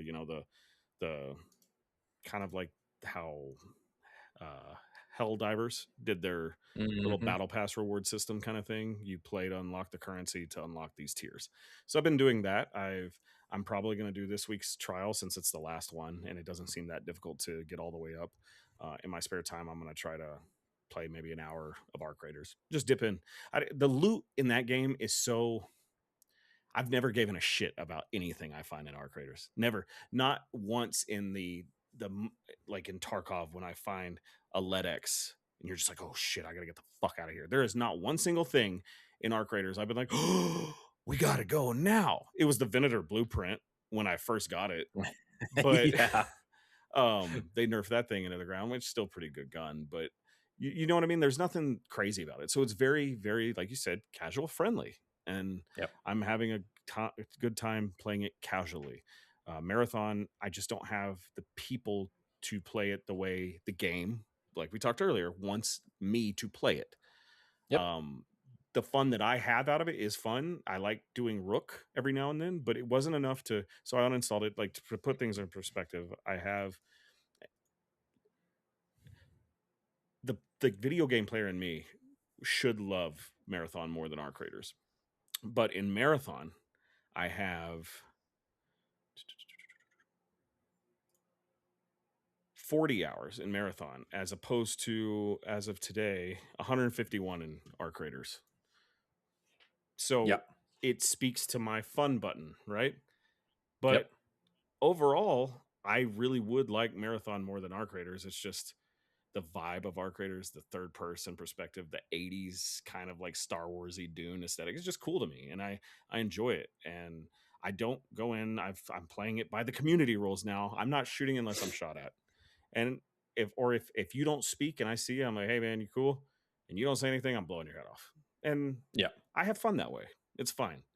And I just like going and playing it casually to unlock the aesthetics and the equipment, or the cosmetics. But yeah, that's where I'm at on those two games, I think. But as a whole, I think I think companies are overestimating the popularity of a niche genre like an extraction shooter. Did you hear that Fair Games is going to be Extraction now? Yeah. Like, what? I guys, like, I like extraction shooters. I like Arc Raiders. I actually really like Marathon. I can't play Marathon solo. It's not fun to me. It's not fun. Rook runs fine, you know, but you need to play with a squad. And I found a couple guys that I've played with. Hard for us to get all together. In my gaming time too, it's like I don't always want to just lock myself in this room with my wife downstairs doing something else and like not be able to engage at all with her or the world around me. When I play Marathon, it's like, all right, I got 2 hours, 3 hours where I am locked in front of it's a hardcore game, right? Made for hardcore folks. And you can play a game of Arc Raiders and do a drop, and it's 30 minutes, whatever, you're in, you're out, but you can kind of like fuck around, and you know, it's not quite as serious. But Marathon is bloodthirsty out there. And that's what I love about Marathon. Like, when it comes to which game am I actually better at, I'm better at Marathon. I'm actually very proficient. I've been playing bungee shooters for a long time. I get the mechanics. I understand like the momentum of the game and how gunfights work. Like, I've got thousands of hours in Destiny, right? Like, I know how these games play. And I think the frustrating thing for me is watching people react to Marathon and not understanding exactly what it is. It's a little frustrating that people are like, no, you know, it's a little visually cluttered, and like, there are some things that you can iron out about Marathon, but the core of the game is fucking awesome. It's just that it's a niche genre, and it's a hardcore game in a niche genre, right? Like, and 70-80% of the players are on Steam, so it hasn't sold well on PlayStation. And I think there are a couple reasons for that. I think the biggest reason is, you know, I saw on Twitter the other day, it's like Marathon's really fun when you don't have an idiot in your ear telling you that it's not. Like, it really is. It's a really fun game today. Any game that releases today, you could have that statement for. So I think Bungie is going to end up making this a little bit more casual friendly over time in order to welcome more players in, which I think ultimately will be better for the game. I think it will ruin the original vision, which I think is really dope. Like, I think the original vision of the game being hardcore, like, I agree with the raid mechanics. Like, if you've raided in Destiny before, you got to bring your best gear in. You have to be leveled up. You gotta, you know, you have to have the correct aspects, and there's a lot to it, right? There's a depth to Destiny that is in Marathon as well. But ultimately, I think the barrier of entry is a little too high for people with Marathon, and I wish that wasn't the case, but it seems like it is, because it really is an extraordinary game. It's very, very good. And similar to Arc Raiders, honestly, like, I think both of those games are just as good as each other in their own rights. They're just different. And people comparing Arc and Marathon, it's, I mean, dude, it's like comparing it's like comparing. Do you like Insane Clown Posse? You're gonna love Barry Manilow. You know. Right, like they're both music, but they're just very, very different styles. And I think Marathon will find. Yeah, go for it. I want to ask you a question about Marathon. You made the comment a minute ago that you feel that Marathon is going to start pivoting to appeased casual gamers in the vein that Arc Raiders does. The question I have for you is, do you feel like they're going to have to? Because the reason I ask that is I personally am worried for Bungie's future. And I will be the first to call a spade a spade. Me and you both said on the last podcast, this game will not go anywhere. We said that it's going to be just fine, that we expect it to stay around 50 to 100,000 concurrent players. It's not. Let's just see where it's at right now. And the then Steam I have charts a question right now. I have them pulled up. There's 15,000 concurrent players on Steam with a peak of 20K, the 24-hour peak. Okay. Yep. So my question is that first one. Do you feel like answer that first one then, because then I have a follow up. But do you feel Bungie is in trouble and that they're gonna have to change this game to keep its servers on in the long term? It depends on how far into development Destiny 3 is. In my mind, their ace in the hole is that there are a lot of players starving and hungry for Destiny 3. Now, if they can get Marathon to hang on to 20 to 30 to 40 concurrent, like if they have a new big content drop or something and it brings people back in and, you get the game loop again, they're going to have to change the game. To directly answer your question, yes, they're going to have to make changes to the game to welcome new players and to bring back returning players. I think a lot of that is making a little bit more of a more casual experience. I think they're going to have to. I don't think that at this point, I don't think with the amount of players that are actively engaged with this game on a daily basis that they have the juice to continue. What rumors you said earlier, $250 million potentially that this game costs? Yeah, they said it cost around $250 million to make. And you keep answering that question and riffing on Bungie and Marathon for a second while I look up and see how much Sony funded of that. Yeah, and if you take into account that Bungie was in dire financial straits when Sony bought them, which they pretty much on the record have said that they lied to Sony about their financial position when the merger was going through and all of that. So Bungie is in trouble. Now, like I said earlier, I think their ace in the hole is Destiny 3. And how quickly can they get that game up and running? How quickly, how far in development is it? Like they really, really need something that's going to appeal to a more mass audience. And I think Destiny 2 could still be that game if they didn't completely abandon it. I mean, they just pushed out, like on the Destiny side of things, they delayed a release and then also basically told people, I think, that like it's the content's not going to be as robust as what everyone was hoping. So Destiny is in, I mean, it is a shambling zombie at this point of itself. Just, it's so sad. I watched a video of someone playing Trials the other day, and like they were playing the same fucking 10 people over and over and over again because no one's playing Destiny. In Trials. Which they abandoned PvP years ago, but I mean, even so, like that's crazy. It's just, it's sad to see the state that Bungie is in because there are still amazing developers there. It's just, they knew Marathon was going to be niche, but I think they thought that it was going to be more popular than it is. Yeah, I agree. I think I agree everything you say about Marathon, that it is an amazing game. It is fundamentally from the top down is incredibly fun, but I understand it's not quite as hardcore as Tarkov, and the only reason Tarkov is worse is because of how long it takes to get into a match in Tarkov. I saw today there are reports of people taking up to 3 to 5 minutes to get into Marathon just because of the player base, I'm sure. And they have so many. They probably opened a shit ton of servers at launch and left them on.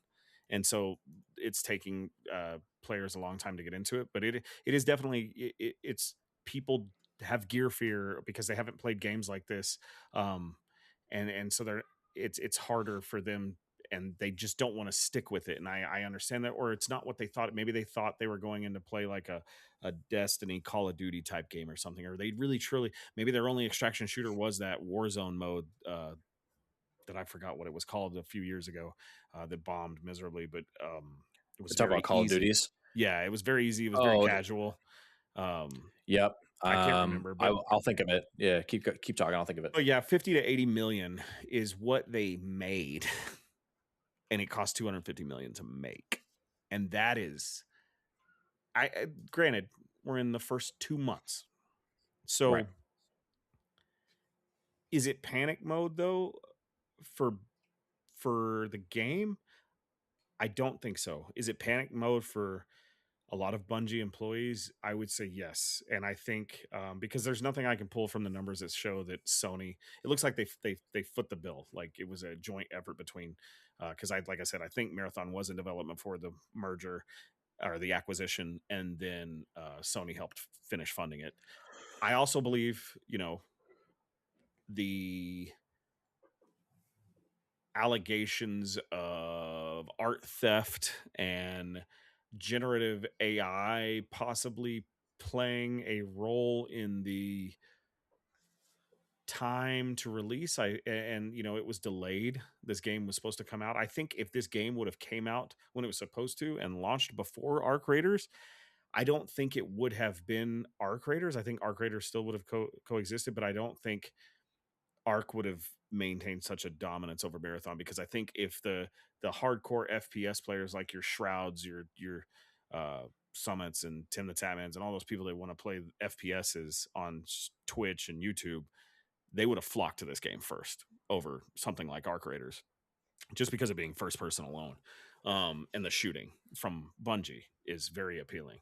Like I said, I hate streamer culture, but it's undeniable that it has a certain effect to the industry at large. And so I think that would have been part of the problem too. I don't know. Like, I think both games are fun. I like both of them. I'm not like Team Marathon, Team Arc. This isn't fucking Twilight. But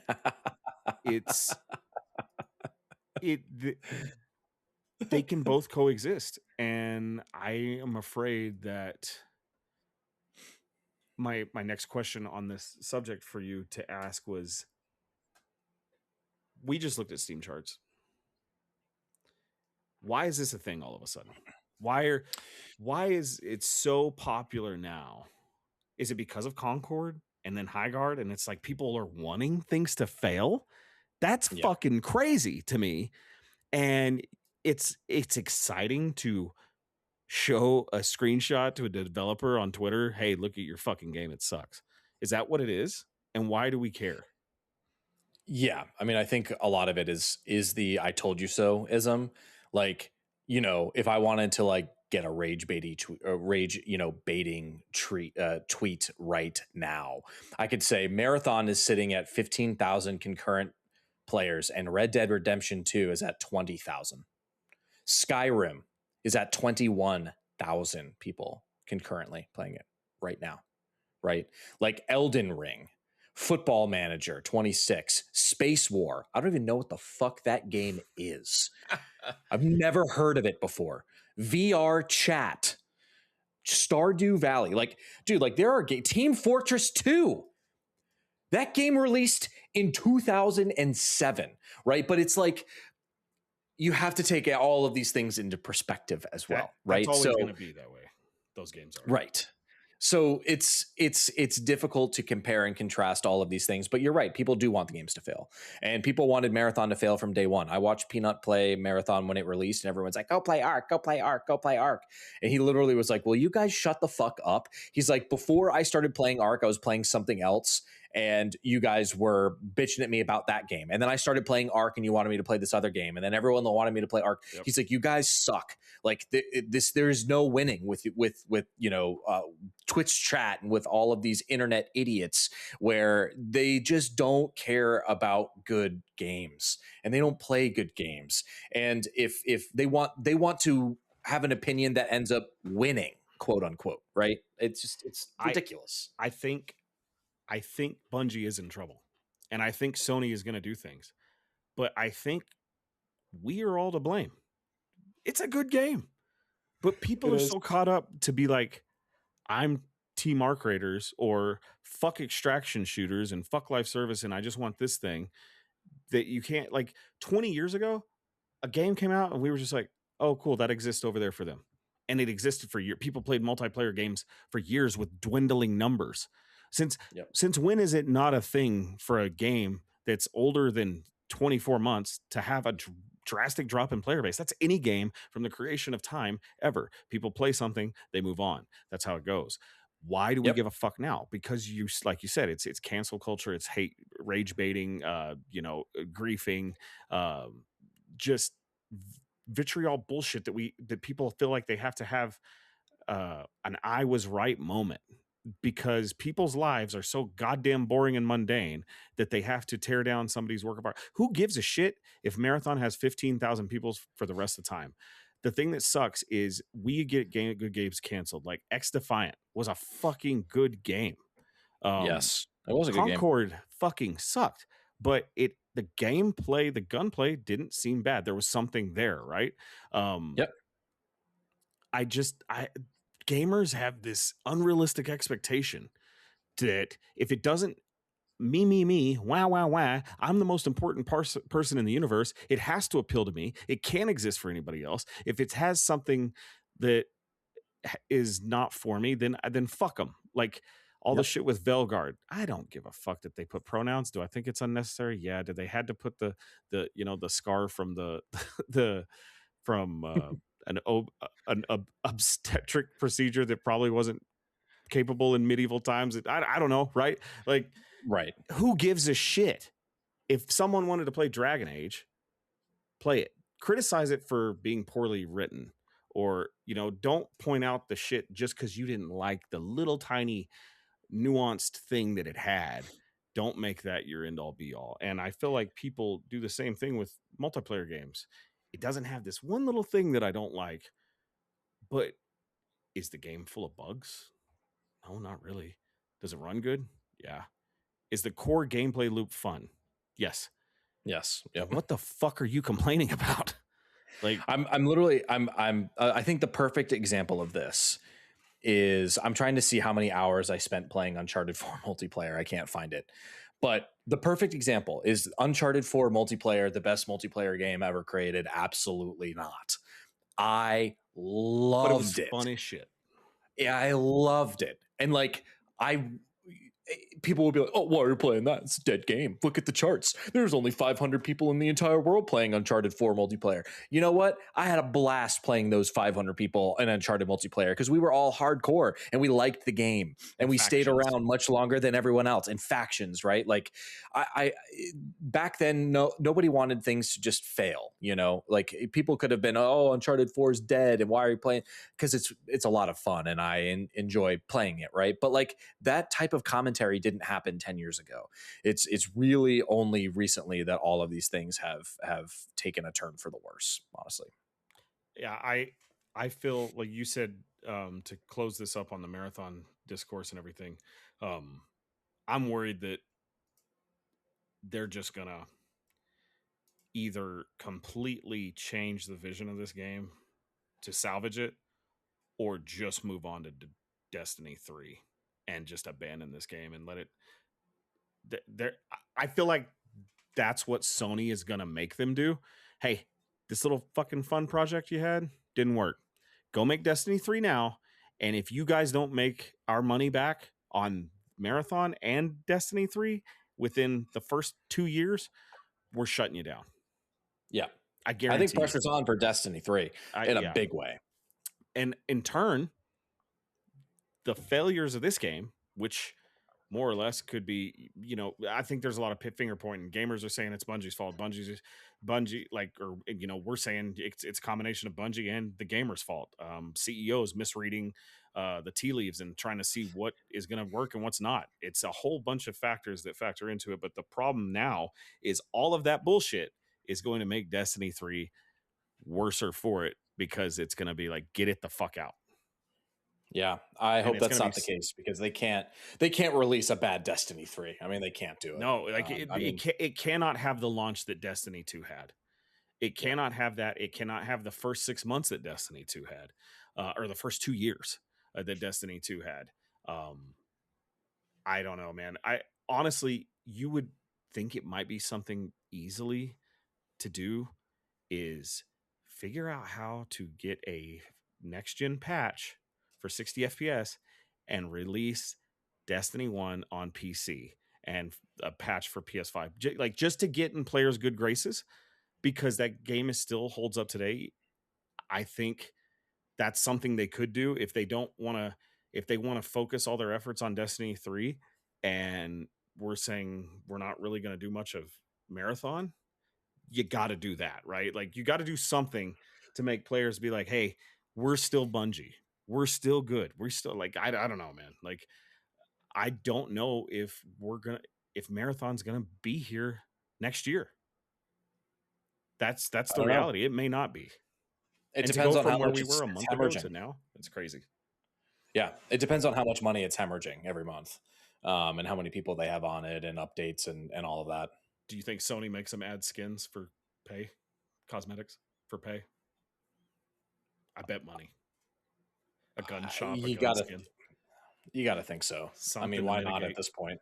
50 to 80 million to 250. That's like what, 170 million that you didn't cover? Yeah. Quick maths. I don't know, but yeah. Not good. Not good. All right, so there's a few other games. We've both played Crimson Desert. Why don't we start and talk a little bit about Crimson Desert? I don't have probably as much to say as you. I've only played about 10 hours. But I'll tell you a little bit about my experience with it. I think the game is fine. Granted, I don't have as much time, so I'm not going to make like a final verdict on it. I don't know that it's for me right now. I bought it on PC. This was before I went out and bought the PS5 Pro. In retro, in hindsight, I would have, if I knew I was going to buy the PS5 Pro, I would have waited and bought it there, because this is a game I'd much rather play on my couch. But it's funny, I was talking to one of my buddies who's a big RPG, open world RPG guy. And he put, I think, 35 hours into it. And he was like, I think I'm going to put the game down. He's like, it's just too much, and it's not doing itself any favors, which is kind of what I thought as well. Like, I got out of the intro stuff, and the story stinks booty, and like there is no story really, which is fine. It's not a story driven game. But I was playing Ghost of Yotei at the same time as I was playing Crimson Desert, and just the juxtaposition of those two games side by side, playing them in the same day, like it's Yotei is just much more of a game that I wanted to sink time in an open world. And I know Crimson Desert has a ton to offer, and I will continue to plug away at it. But like, God, man, I'm sure the controls, you get used to them. Holy shit, like what were they thinking with some of these controls? Like, I don't care that the game doesn't help you with like puzzles and stuff. Like, I'm not a big puzzle guy, but if I really wanted to, I just look them up and figure it out. The ones that I ran into were not that difficult anyways, so it wasn't that big of a deal. Combat feels fine. It's very sticky, and I can see how it gets very intense later on. The game runs really well on my PC as well. I have a 5070 Ti. I'm running everything on the highest settings at 1440p, and I'm getting 90 FPS. Game looks fucking great. I can run it native. I don't have to use upscaling if I do. Obviously, you get a little bit more of a performance boost there, and if I wanted to do even further, I could do frame gen. I felt the best way to run it was natively at 1440p with all the highest settings. I had no issues with it. Maybe a couple stutters here and there, but the game is gorgeous. I got to give it its credit. It is a beautiful, beautiful game, a beautiful world. I think other than some of the, or just the amount of inputs on the controls, like it, the fighting and combat, like it feels good to play. Um, but ultimately, like it's fallen on the back burner for me. I totally understand why people would really enjoy it. Man, is there a lot of Breath of the Wild in this game. I mean, in Tears of the Kingdom, there's a sky world, and it has the Breath of the Wild, you jump off the thing, and like you look at the world down below, and it is an adult version of like Breath of the Wild. I don't mean that in like a, if you play Breath of the Wild you're a child, but it is very much like dad's RPG Breath of the Wild, where you pretty much anything goes in the world. You can do a lot of stuff.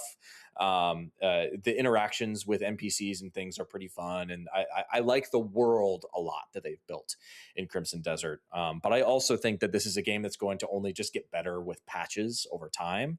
So it's another reason why, I mean, even when I played it, like they patched the controls and the way the jump felt within the first like 24 to 48 hours. So I'm okay putting this on the back burner for a while and returning to it.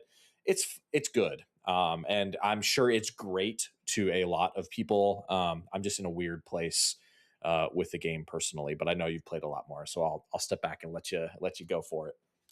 And I like pretty much everything you said, except for a few takeaways. And so I don't have too much other, your feelings of it are kind of how I feel. I am a sucker for high fantasy. So I stuck with it for a lot longer because I just like the world. Got about 70.1 hours into it, and I've put it down. I don't plan on going back to it anytime soon. It's nothing the game did. It's just, there's other things that are more appealing to me. And the more I played this, I was like, man, it is very hard. It is, the barrier to entry sucks. The controls, it's funky. They've changed some stuff, and the devs are patching things, and it's good to see that the devs are working and be like, hey, we're fixing this controls. Okay, they fixed that, like you said, within the first 48 hours. Now this week they just added a new camera perspective, which was a lot of my complaints, that the camera would kind of reset instead, it'd do its own thing instead of like focusing in on where I want it to overlook my character. Yes.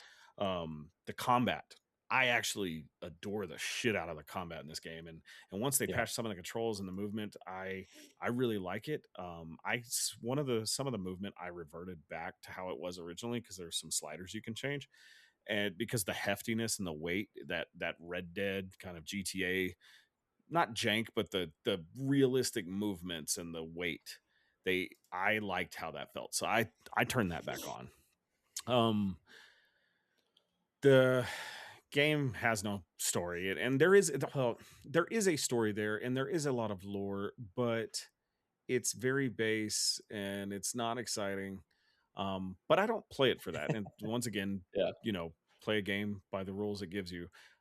I think that's why I put over 70 hours into it, was because it is very just a video game to go get lost in a high fantasy sandbox. Like, go explore, find shit, do shit, get cool shit. It, all the weapons, their stats aren't different. Like, people are like making these videos to go find like the best sword in the game.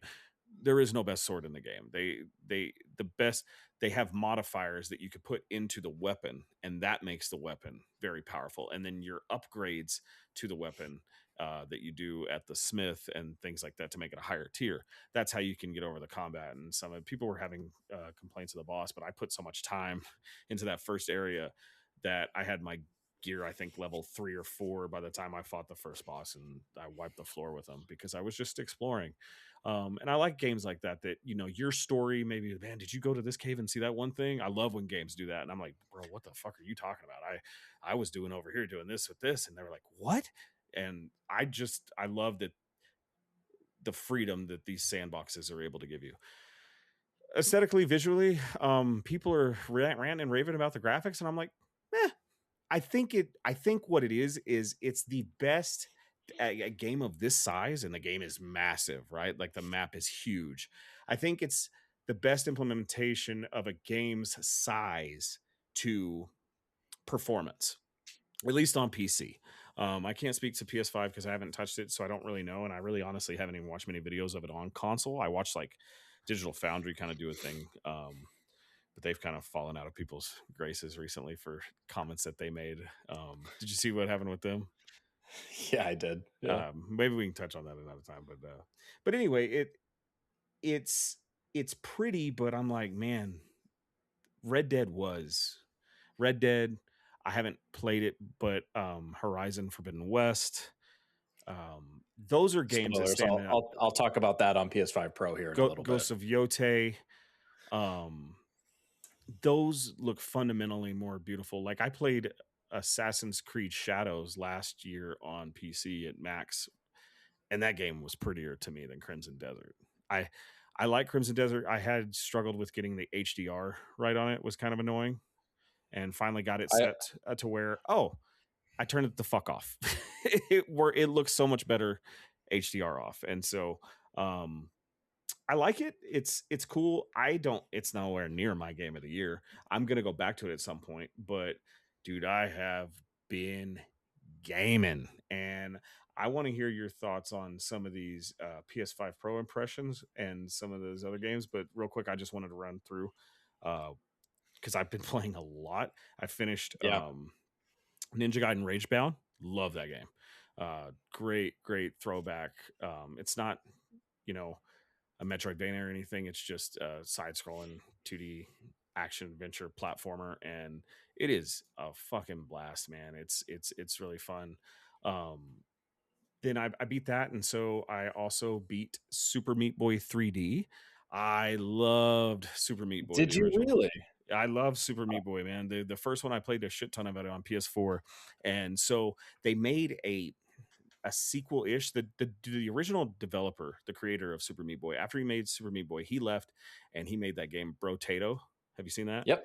That is made by the same guy, but the company of Super Meat Boy, they went and made a what are they called? Like Super Mario on the iPhone, and like where it's the mobile games where they're constantly moving. What is it? There's a genre for that. Something runner, right? Endless Runner, Endless or something. Runner, yeah. So that's what Super Meat Boy 2 or whatever, it wasn't called that, but that's what it was. And I didn't like that. I didn't like being able to not control my character. That was to me the best thing about Super Meat Boy was you would control exactly the movement and you had to be just right in certain areas. So I didn't like that. Super Meat Boy 3D, as I reactivated my Game Pass for Kingdom Come Deliverance 2 and this next game that I'm going to talk about, I was like, oh, this is on Game Pass. I want to try it. I fucking sat down and I beat that thing within a weekend, and holy shit, the last like 5 levels are insane. And there's the dark zone worlds that were in the original Super Meat Boy that are more intense, but you get better, higher tier rewards and things like that and higher scores. I didn't care about that. I just I want to play it from start to finish, and I loved it. And you think like a game, if you play the original Super Meat Boy, how's that going to work from a 3D standpoint? Dude, it works so good. There are a few moments where it's like getting around certain obstacles, the jankiness of not jankiness controls, but being able to maneuver around. You just have to think with the laws of physics and you're fine. And it works. It flows so good. You think, okay, it's a better looking game. It's 3D. Is it able to, one of the hooks of a game like that, where you're going to constantly die over and over, which I guess it kind of would be considered a roguelite. But you constantly start back over. There's no loading. It constantly, you die, you go right back, and you just go through it. And the boss fights some of them are kind of pretty cool and intuitive. Some of them are just, well, that was really stupid, and they kind of break down the ebb and flow of the game itself. But man, Super Meat Boy 3D is an amazing platformer, and I got to give that a shout out. I'm so glad I played that. Another game I had while I was playing Game Pass, put in some time on Manor Lords. Bro, I don't know what it is. There are 2 games that I'm playing right now that are completely out of my wheelhouse. I never liked strategy games or city builder games. Never played those. Dude, something about Manor Lords and just you just feel like a king, and you start out small and you've got this village and you see this neighboring settlement in the next county, and you're like, they send you letters and they're like, hey, you can't build this here. And how are you going to respond? And it's like you have rule sets that you can set the game world to be. So I have it to where nobody will attack my settlement for the first 3 years. So that means I have 3 years to build a city and an army worth defending. And so kind of took a break from that, but very, very cool game. It's made by a very, very small studio. Came out last year in the early access, or 2 years ago in early access. Came out in 2024. And they've been kind of content silent, but it's in a very good playable state right now. This next game's an indie game, and it's in early access. Came out of nowhere, blew my mind. I saw this game was originally called Crosswind, and it was a PvP VE game, but primarily PvP focused pirate game. And think Sea of Thieves, but third person was what it was originally kind of going to be like, with some survival aspects. Then the company kind of shifted because I think they were having trouble getting it to look aesthetically pleasing and run good with the small team. And there was only like 60 developers, I believe. And so they remade it into a survival crafting single player co-op game where you can, have your own world, you're instanced, or you can invite other people to your server. And cool thing is if you choose to play by yourself, everything that you unlock will, like your buffs, your stats, your things in your personal inventory, they stay with you. So I could, whatever I'm doing on my server, if you were to play and you were like, hey, come to my island, come to my server, I still bring all in my stuff that I have, and I take out whatever I have with me back to mine. So that's cool. You have constant progression, because a lot of survival games, they don't do this, where you play a survival game and you're just kind of like, this is my single player and here's my co-op. So it's cool that it has that shared progression. It has the ship naval combat of Assassin's Creed 4 Black Flag. Like, I mean, it is 1-to-1, like almost ripped off, like their combat of their naval combat. The sea shanties are in it while you're at sea. Your crew will just start singing sea shanties if you so choose. And what That's the cool awesome. thing is, I found out yesterday, it is the same singer from Assassin's Creed 4 Black Flag that does the sea shanties. There you go. If it ain't broke. Yeah, and it's dude, I've got like 40 something hours in this game, and I haven't even, no, I don't think I have that much. I think I have like 25, 28. But like, I barely unlocked the decent ship, because my daughter has been obsessed with this game, and she's like, I want to play the pirate game. And so she comes in and she'll sit on my lap, and she just literally will watch me. I built a fort the last 2 days. I spent building a fort, a beach bar on the beach, a pier, and all this other crap. And I haven't even got to the meat and potatoes of the game, and it's in early access. And apparently there's a lot of content. Like, I was about to tell the devs, can y'all add fishing? Holy shit, I haven't even unlocked fishing. It is in the game. That's like crazy. It's early access, and they have a very large plan for this, but it has been an overnight success. There are like over, I think, 200,000 concurrent players daily. It's already sold 1.5 million copies in 2 days. That's an insane. Early access, PC only, available on Steam. Like, that's awesome. And what a win story for those devs. And you think about the success. Replaced is getting 9s and 10s across the board. Sadcat, very small indie studio. If indie studios are able to speak to us and create these things, I don't have a problem with games like Arc Raiders and Marathon existing, because someone's making something for me.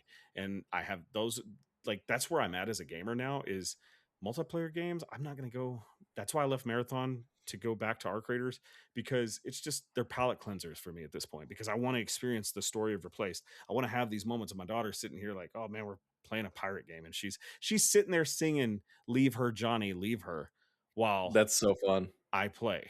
So I don't know, man. Like, right now, Replaced, RE9, and Windrose are my games of the years, man. Like, those two, Replaced and Windrose. The fact that they're indie games and one's early access is better to me and more fun and engaging than Crimson Desert or anything AAA that I have to play. One thing before you tell me what you want to play, one thing I forgot to ask is, I'm worried about Crimson Desert. Do you think they released a couple weeks ago that there was generative AI in the art that were on the walls, and they're like, "Oh, we're sorry, that was just placeholder. We were supposed to take that out." Yeah, right, dude. Yeah. You're sorry you got caught. And Yeah. I'm worried now because one of my things is like how people, it was like, how are they getting this game to run like this? How does it seamlessly? And now I don't know how it is on console, but my PS5's SSD is faster than the one in my PC, and my load times are instantaneous. How much generative AI do you think was involved in the making of this game? I don't know. I think as we start to understand AI and how devs are using it, they'll have to disclose more and more, instead of just kind of using it for art and, whatever. But I don't know, man. I'm for AI if it can make games run and look as good as Crimson Desert. The Apparently it's really great on PlayStation 5 Pro, and it's okay on base PS5, which a game of this scale, that makes sense. So you think you're okay with AI as a tool, not at Yes. the end all be all? Yeah, I think What limit here's the then do you deal. have? Like, where do you draw the line, though? You know what I mean? Like, I feel like you I don't can't have your cake and eat it too with AI. I don't like when AI is being used for art. I don't like when AI is being used, like if it's taking jobs away from artists, or if people are using it for like even like storyboard stuff. Like, let's not do that. Character designs, I don't like that kind of stuff. But if it's going to help you optimize your game, and you can figure out a way to code a little bit better and get it to run better on certain devices or whatever, like, I think I'm okay with that. But I think as far as like, creating art assets and doing, that really important dev work as well, I would say no. It's hard because it's not going anywhere. And like, I mean, I work in the software as a service space, and like everything is AI based right now. I mean, like, just in the product that I'm selling right now, like, we are figuring out a way to integrate with Claude and ChatGPT and Gemini and all of these different types of things, right? To be able to actually interpret the data that our application is able to pull, right? So it's like they're essentially figuring out a way to cut data analysts and product analysts and stuff. Like, these things are coming, and I as far as like how it treads on art, that's where I really draw the line. Like, I don't want artists to go out. I don't want developers to lose their jobs either. But at this point, I think it's going to be somewhat inevitable if these tools get good and smart enough to be able to optimize these games. Like, I don't know, as far as, where, from an ethical perspective of like what makes the most sense. Right. Cause I'm not I don't make games, I don't know. I want to disagree with you so bad, but you put it so eloquently, and you put it in a very reasonable way to be like, I'm okay with it. I want you to still design the characters. I still want you to design the world. But if it helps you cut corner, well, hang on, I'm going to leave that thought. If it helps you finish your product and make it more performance capable, you're for it. But at the same time, how do you justify that and say you're not using it to cut corners, which takes away from art, which takes away the creative integrity and possibly the original design that somebody, because we know a game is conceptualized, but it's like hundreds of people work on it. And so how do you, it sucks. Like, I want to disagree with you. I want to be like, no, dude, fuck AI. Don't, but it's like you said it. And then I said it earlier too. It's not going anywhere. And I don't want to be on the hill dying when everybody's like, yeah, whatever, man, shut up. It sucks. I don't know what the right answer is. Well, Rockstar came out recently and said that they did not use AI at all for GTA 6. And the term that they used, I thought, was really interesting, is like, we believe in a handcrafted experience, right? We believe that a human should touch every piece and part of the game. I think that is amazing. And I will continue to support devs who who do that, and studios who do that. But I think eventually, at some point, you're going to see that these AI tools are going to be completely inevitable. Now, I don't want, like I said, no art, no concept art, none of that. Like, I don't want them designing things in game, and like, no. We don't need AI chatbots to do that shit. But if you could leverage and utilize AI to make your game better optimized on Unreal Engine 5, or something like that, like, even so, like, Arc Raiders, their arc designs, right? Those things, that's all AI models that are doing that. Like, they're learning in real time, like the different, what is it, the four-legged creature, the leapers, and like all of those things, like those are being run by an AI model working in the background. That's how they learn and adapt, and like that's why some of those interactions are so dynamic. So it's hard to know where to draw the line, and I think it's going to be a personal preference. Like the AI art pictures from Crimson Desert were fucking hilarious. They were like, like it looked like little Lego blocks, almost like on one of those pictures. Like it's so bad, right? It's so obviously slop. And I wonder how long this has been going on, and devs have just gotten away for and the consumer in me will always be against it because of RAM and the cost and the affordability, because it is eating up the market. And literally the reason why the PlayStation 6 is going to be $1,000, which could in turn be why companies are trying to recuperate with live service games, which in turn makes the industry suck. And I just don't like it all around. But Agreed. The way you put it, just regarding that point, I do agree with. I don't agree with it, but I can't argue against it. Yeah, it is hard to argue.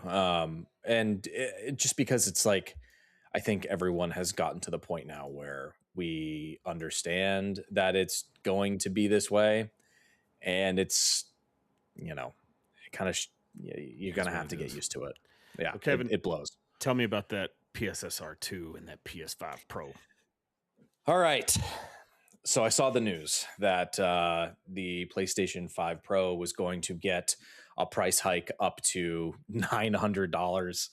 There's no way I'm buying a PS5 Pro at $900. I'm going to make the argument for it at $900, and I'll let you decide whether or not it's a compelling argument. And I think in order to buy a PS5 Pro at that rate, you need to have a few things, and you have to care about a few things. So overall, the first thing I did when I got the PS5 Pro was download every game that I wanted to look at on the PS5 Pro. I downloaded Your Horizon Forbidden West. I'm sure. Oh yeah. We literally got in the car and we drove our ass to Walmart, and picked it up. So I downloaded Horizon. I was playing Yote. So that was like a really good comparison for me, right? Because I spent already 25 hours and whatever, right? So Yote, Cyberpunk, which got an update a few days later, Hogwarts Legacy, and I looked at a couple other games as well from like Sony first party and above. But the ones that I want to focus on first are Horizon Forbidden West. So PSSR is the upscaler that Sony is using. Think of it very similar to NVIDIA, honestly. It's very comparable. PSSR 1 had issues with some artifacting and some lighting and things like that. And PSSR 2 has eradicated most of those things almost entirely.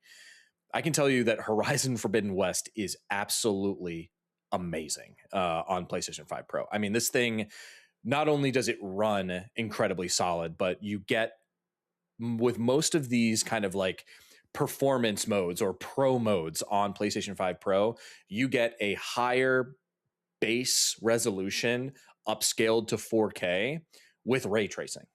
So you get that fidelity feel with the performance of 60 FPS. And then most of them have options to do 120 frames or uncapped frame rate at a little bit lower resolution, right? Maybe without ray tracing. But Horizon Zero Dawn is like jaw-droppingly beautiful. That was one of my favorite games just to play on PlayStation, because I thought it handled it so well. But the real interesting one for me was Harry Potter. that game has like 8 different performance modes on PlayStation 5 Pro. So it has all of the OG ones plus more. So I went in and I chose the highest fidelity one, which has ray tracing. I think it has path tracing on it as well.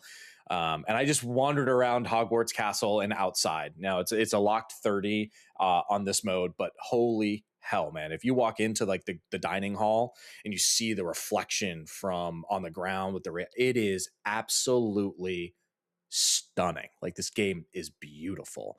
And it has a 40 FPS mode with fidelity. Like, there's, you can kind of tweak the game now much more similar to what you can on PC. You're still kind of locked to choosing, this preset modes. Like, you can't just go in and individually scale things, but you don't really need to, because you get what you need. Now, 9 times out of 10, I'm going to play at whatever mode gives me the highest visual fidelity at 60 FPS, just because I think that that's the sweet spot. But I did play Yote. It was a really good barometer for me, because I played a lot of that on PlayStation 5, and then I switched over to Pro and finished the game on Pro.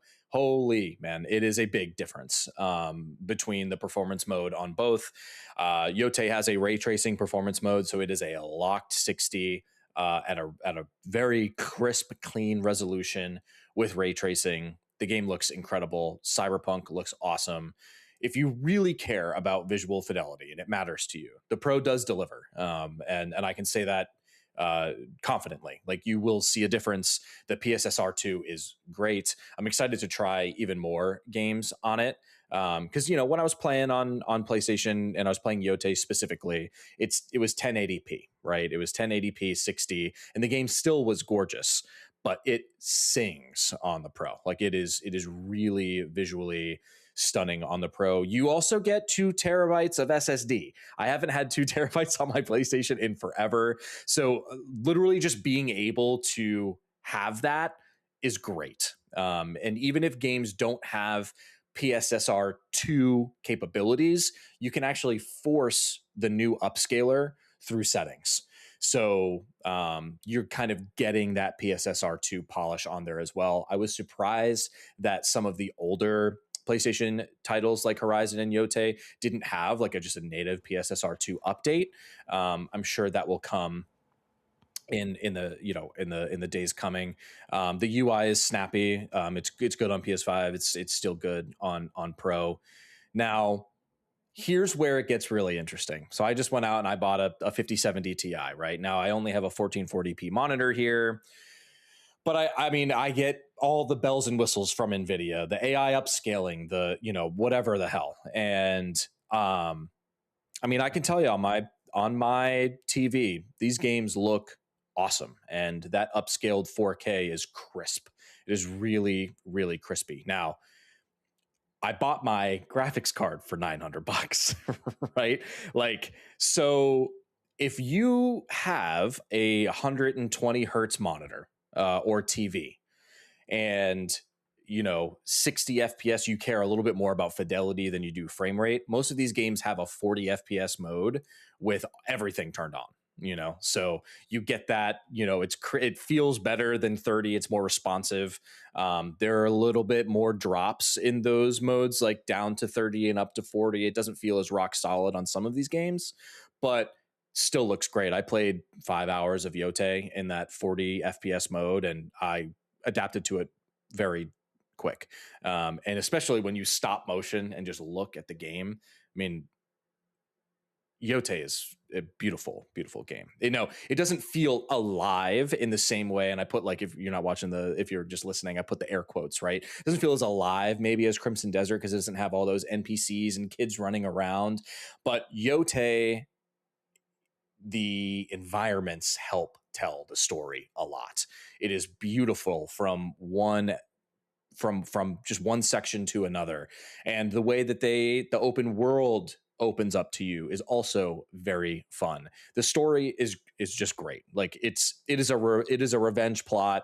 There are a couple twists in there that I think are really fun, and it wraps up really nicely. It's easier to follow than its predecessor. The visuals are better, and the combat is better as well. The combat in this game is it is so playable Like, it is unbelievable how fun it gets when you start to understand and you're switching between your weapons and stuff. It feels really, really good, especially once you get all of those weapons. I'll probably work on the platinum over time, but I've also played some multiplayer. I've also jumped into the multiplayer mode. I can't remember if they call it Legends or what, but it's also very Yeah, I think neat. it's just Legends too. Yeah, it's also very fun. You have to kind of play through the levels on story mode, and then it unlocks a bunch of other things. So I'm still working my way through that. But the difficulty in that mode ramps up specifically with the combat. They throw a lot more at you. But man, I I think Yote is a pretty spectacular game. It's really, really fun. It sings, man. It sings on the Pro. It's fucking gorgeous, and definitely a lot of fun. But I've also been playing an indie game called Mouse PI for Hire. Troy Baker is the lead voice actor of Jack Pepper. I didn't know he was in that. That's cool. He's the lead guy. So he plays Jack Pepper, who's, you're a private investigator. It's very film noir, hand drawn art in this game from an indie developer. It has that old rubber hose animation. So if you're unfamiliar, it's that old Oswald early Mickey Mouse where their arms are all noodly because they couldn't make them structured back then with the way that they did film. It is so fun. Like it is Doom very much, with the weapons that you have. You get a double barrel shotgun, you get a pistol, you're constantly switching weapons. Very, very similar to like Doom Eternal from a gameplay perspective, but you have all these little mice that are coming out in sprites and they're all kind of like 2D. The art and attention to detail here is great. The progression feels good so far. I'm probably about a fourth of the way through the game, so there's a lot that I have not seen, but it is satisfying. The combat is quick. They move you through levels really well, and it's just an absolute joy to play a game that you can tell there was love and care put into it. It is awesome. And I recommend it to anybody who likes those types of shooters, or if you're just looking for something and want to support developers that give a shit, because this game oozes with a style and flair, and like the story's good, I guess. Like it's fine, but the world is just so fun to log into and play. It's so unlike anything else on the market. I think it's just very fun. I'll update as I get further along with it. But yeah, I'm like 5 hours in. I can't imagine it's going to be more than a 20-hour experience, but it is something special. I will say there in one area there were a couple frame drops even on PS5 Pro. I'm playing this on the couch, and kind of the main hub world. You go out to these missions, and you have this old school like overview map where you drive your little car to like the different areas. Like, it's so charming. It's so charming and so fun. I would recommend it if you don't want to buy it full price. I think it's $30, but it'll go on sale at some point. It's a must buy on sale, really? for sure. It's just so good. I'm enjoying my time with it. Do you think? I hope that there's a guy. I hope there's just some dude that's like some film buff. He's like in his 60s, 70s, and he's like just obsessed with like rubber hose anime. And the only games he owns, and he's platinumed both Mouse PI and Cuphead. Like, Yep. he's just a stickler for that. I think that's cool. I think that's an aesthetic and it's an art style that, wouldn't my kids were watching Pinocchio last night, and me and my wife forgot it was like the boy of the Misfit Island or whatever, and like they're all smoking tobacco and drinking it. He's like calls himself a jackass, and I was like, oh, but I think a 7-year-old and a 3-year-old little girl, but whatever. Different times back then, but that animation style, like I think as crazy as it was to watch something like that and think that was released in 1940 and how difficult it was to animate something like that, to pay homage to stuff like this, that's very cool. And in a day and age of AI, I think that's cool that things like that exist. I think it's funny that we can sit there and criticize AI, but it's like, tell me more about PSSR2, and that uses machine learning and it uses AI. So it's like, I can't be mad about one thing and be like, man, I really want a PS6 for this reason, and it's gonna be in, or I want a PS5 Pro for this reason, and that's gonna be in PlayStation 6. Yeah, it's going to be interesting to see how they implement it across Pro, 6, and handheld. I mean, if handheld gets you close to PS5 Pro performance docked, if it is docked or whatever, I don't know that there would be a reason to buy PS6 proper, especially if the upscaler is this good. Yeah, I mean, like how? if you don't care about handheld, then yeah. If Yeah. the upscaler is So what you're it's telling me, then why games are good enough? You know what I mean? yeah. I think the Pro is going to be future proof, and I think like what you were probably leaning into, you spend $900 on a graphics card from NVIDIA, or you could spend, if you don't give a shit about any PC only games and you don't care about playing games with a mouse and keyboard, there's your thing you should own probably. And I think that would justify. So in that sense, to say, can you sell me on it at 900? Yeah, if I didn't have a PC already, that sells me on it. Yeah, I mean, if you're a console gamer and you care about fidelity and you have, a nice TV or a monitor, especially if it's 120 hertz, and you can get that VRR, like the refresh rate. I mean, yeah, I would pull the trigger on it. Don't see PlayStation 6 being that much more powerful than this. I don't either. I don't either. Maybe I'll be wrong. I mean, dude, I loaded up, Cyberpunk after the update to look at the path tracing and stuff like that. And yeah, it's 30 FPS if you want all of that. But dude, it looks nice. It looks real nice. Like on a big ass screen, in my living room, it's pretty good. So even on 4K mode, it still runs at 30 on Cyberpunk. On Cyberpunk, yeah, I think for the path tracing and like the highest fidelity mode, yes, I believe it's 30. Okay. But the 60 FPS modes also got updates with ray tracing and everything else with PSSR too. Okay, so because I was going for that platinum on Cyberpunk on base PS5, and it is gorgeous on base PS5. Oh my god, yeah. The PSSR 2 upscaling, targeting, improved 4K clarity, 60 FPS performance with ray tracing, and enhanced hair rendering. It's that damn hair gets you every time. I know, right? Yeah, I mean, Cyberpunk is already a beautiful game, but it's quite good on 5. Isn't that crazy? Like they've been able to establish all these graphical fidelity, but they struggle. Like hair and grass is the hardest, and I guess it's just because of the individual strands, probably. Yeah, I don't know. It's got to be hard. It's got to be a texture and like a load, a movement quality thing. I don't know. Yeah, sorry, I got you off track. No, you're good. But Mouse PI is really fun. I'll update you on the next one. I'll probably have it finished up and wrapped up by then. Hades 2. I sat down with Hades 2 again. There's kind of 2 sections to Hades 2, Overworld, Underworld. It's not really a spoiler. If you roam around, you figure that out.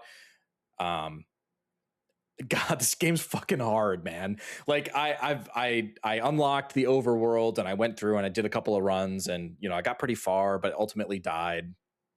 And it forced me to turn on God mode, which is basically like you take less damage in God mode to get through.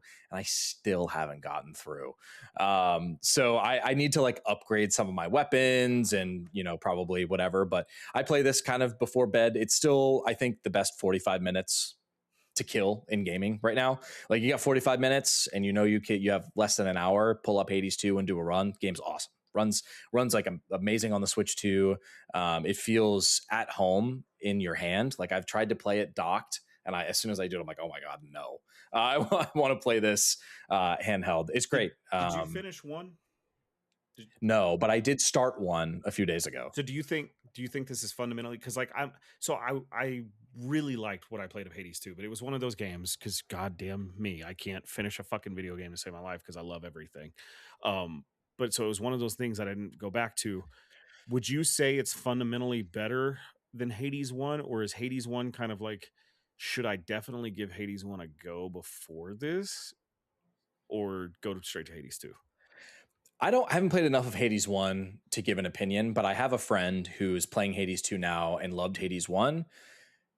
His review was, it's great. It's more Hades, but he preferred Hades 1. So I don't know. And I know how popular Hades. Well, Hades 1 is like, like up there with like Hollow Knight to a lot of people.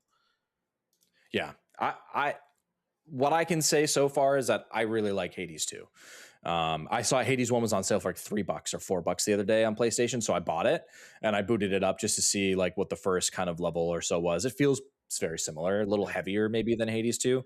But yeah, I have it on Steam. They're great games. Like they're awesome. Supergiant fucking nailed it. So fun to play. I've also hate myself, but I've put another 10 to 15 hours into Persona 5 Royal as well. And it's because they won't make a new Kingdom Hearts, folks. If they made Kingdom Hearts, he wouldn't give a shit about Persona. You're so right. But Switch 2 has something called boost mode now, that it takes Switch 1 games and boosts the resolution on them. And the reason that I put Royal down was because I played handheld, and honestly it was blurry as shit. Like it just was really blurry on Switch 2. And I think Persona games are played best handheld. Like I think Persona 4 but the boost mode gets this thing really damn close to 1080p. It's got to be running close to like 800 or 900p. Just with what my eye is telling me. But dude, the story is great. The characters are great. The music is phenomenal. Really, really fun game. I talked about Crimson Desert already, so I won't. Did I tell you that I started Persona 5 Royale? Royal? No, you didn't. Royale with cheese? Is it Royal or Royale with cheese? It's is it Royal? Yeah. All right. Not Royale. Yeah.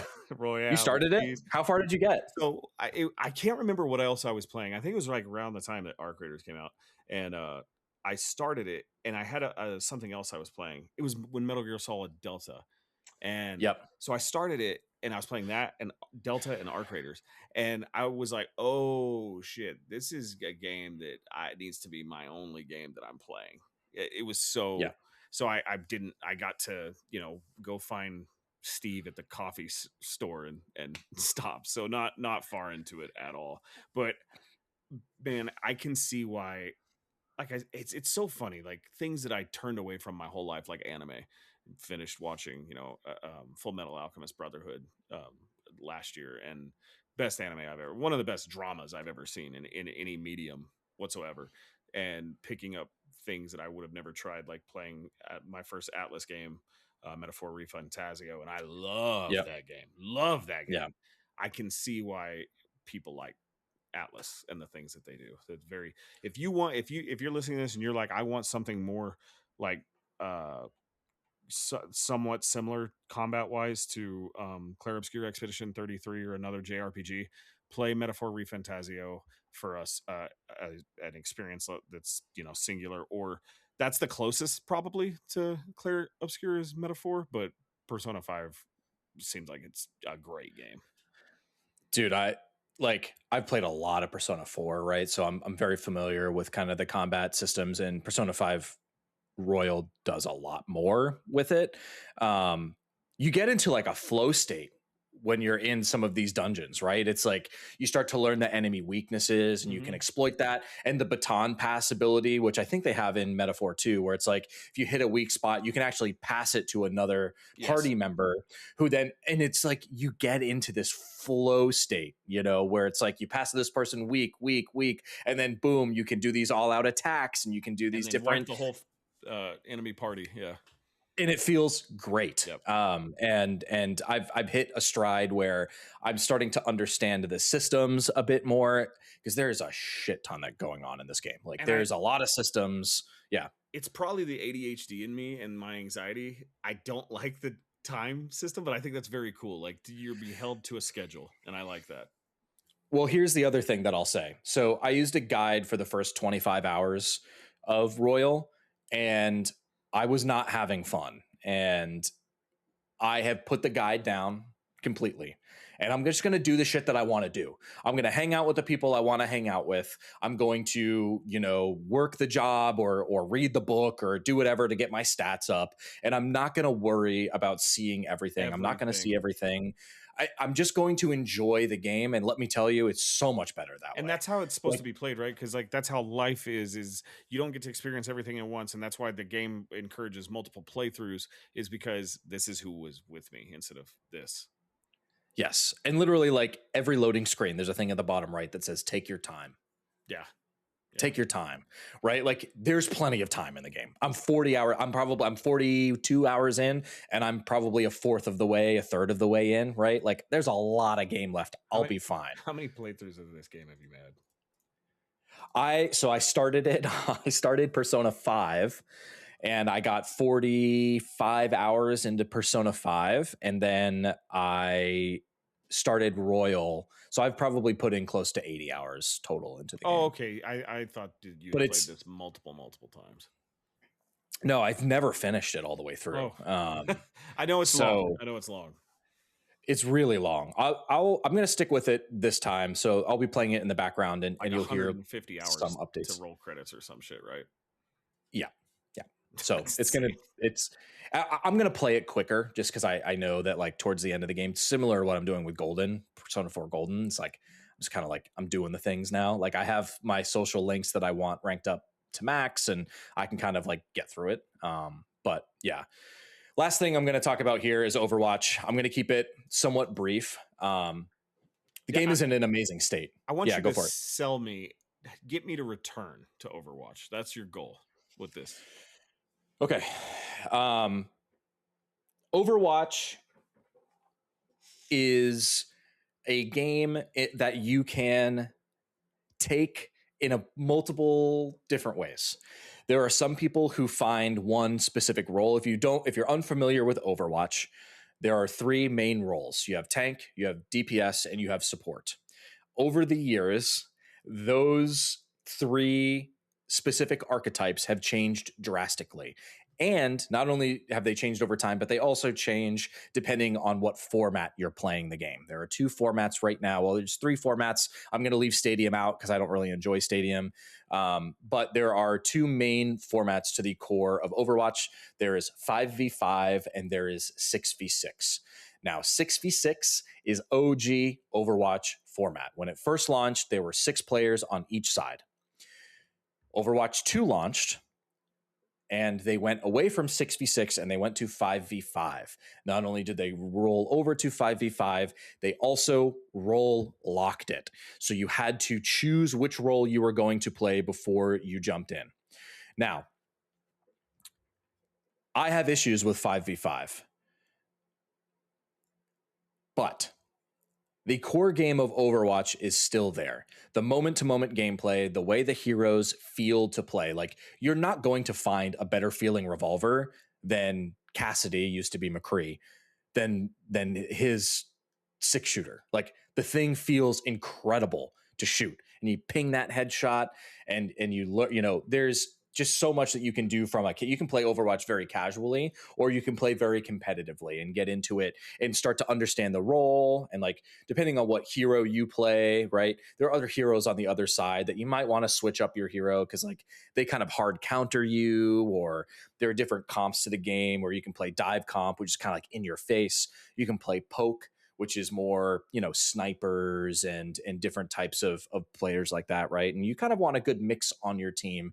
But I think the biggest selling point to Overwatch is that the game's been out for 10 years now, and it still has a shit ton of people playing the game, and a lot of people just returned with this new season.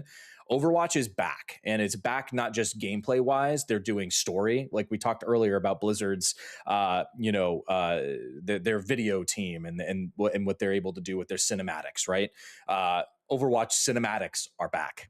They've just released a ton of new heroes, 5 or 6 new heroes, and every time you get new heroes, I only play, of all the heroes there, I have 10 heroes that I play across all 4 roles, or 3 roles, right?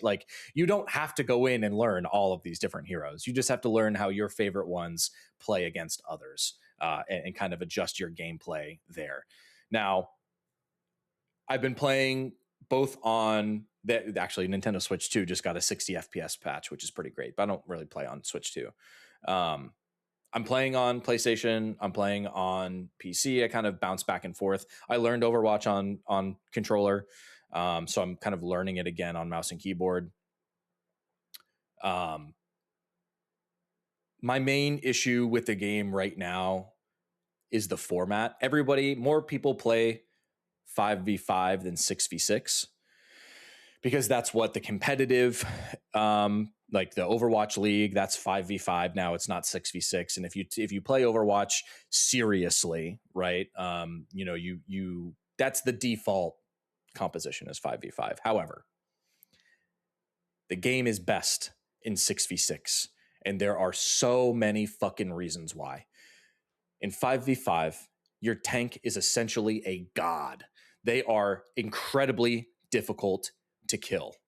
And you have to change. Like, I like playing tank a lot, right? So if I'm playing a certain tank character and they choose another tank character and that tank hard counters my tank, I'm going to switch to play a different tank. That's just the way it goes. Like, you get into these games where whoever is playing tank, if you're playing DPS or support, your entire game revolves around how good your tank is, because there's only one of them and they're really tough to kill. And if they die more than the other tank, 9 times out of 10, you're losing that match.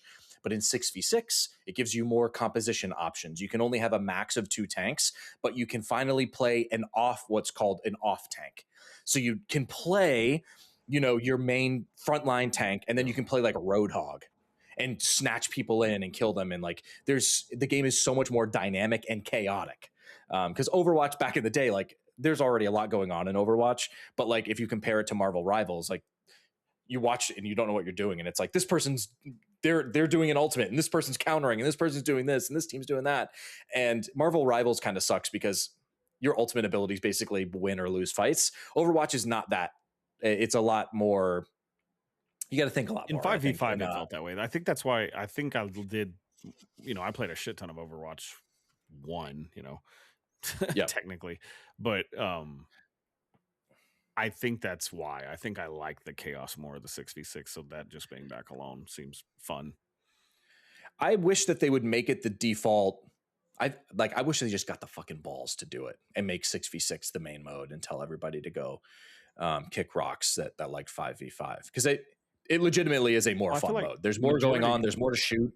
Wasn't that the thing? Like, majority of the community didn't want 5v5. Like, that's why so many people left Overwatch. Yep. So. And it's for the reasons that I laid out. Like, the one thing right now that sucks about 6v6, especially if you want to play competitive, sometimes, like, if you're gold 3, like, there aren't as many people playing the game mode, so you could be paired up with a fucking bronze in your team or something, like, and people are not as willing to switch characters, and you never know what you're going to get in 6v6, which I think is part of the fun. I enjoy playing all 3 roles, and honestly, Blizzard has done a great job of making all 3 roles fun to play. It's not just DPS who gets to have fun anymore. Everyone has fun. So yeah, it's really good. And I think if it's been a while since you've played Overwatch, it's worth a download. It's free. Just go download it, play a couple games. You're going to suck at first and you're going to die a lot. But like, my one piece of advice to anybody playing that's just starting, your main objective in Overwatch is to stay alive. Stay alive, stay with your team. Don't get too far in front of other people and you'll be just fine. Especially if you're competent at shooters, like, play your role. If you're a support, heal people. Although supports are deadly as hell now too. Like, they can really put out some damage. But if you play DPS, which is kind of the most popular role, like, just stop dying so much. Stop feeding. Just I don't need to see a Soldier 76, flanking behind. Like, you're gonna die. Like, don't do that shit. I hate healing in most games. Overwatch is the one game that I actually enjoy healing in. I don't know why. Dude, they're a great support player, like support characters right now. Heroes. There's some Mercy really for good life. ones. Mercy for life. Mercy's a good one. They just nerfed her to the ground, but yeah, Mercy's a fun one. Good old Blizzard. Oh, you're having fun? We'll fix that.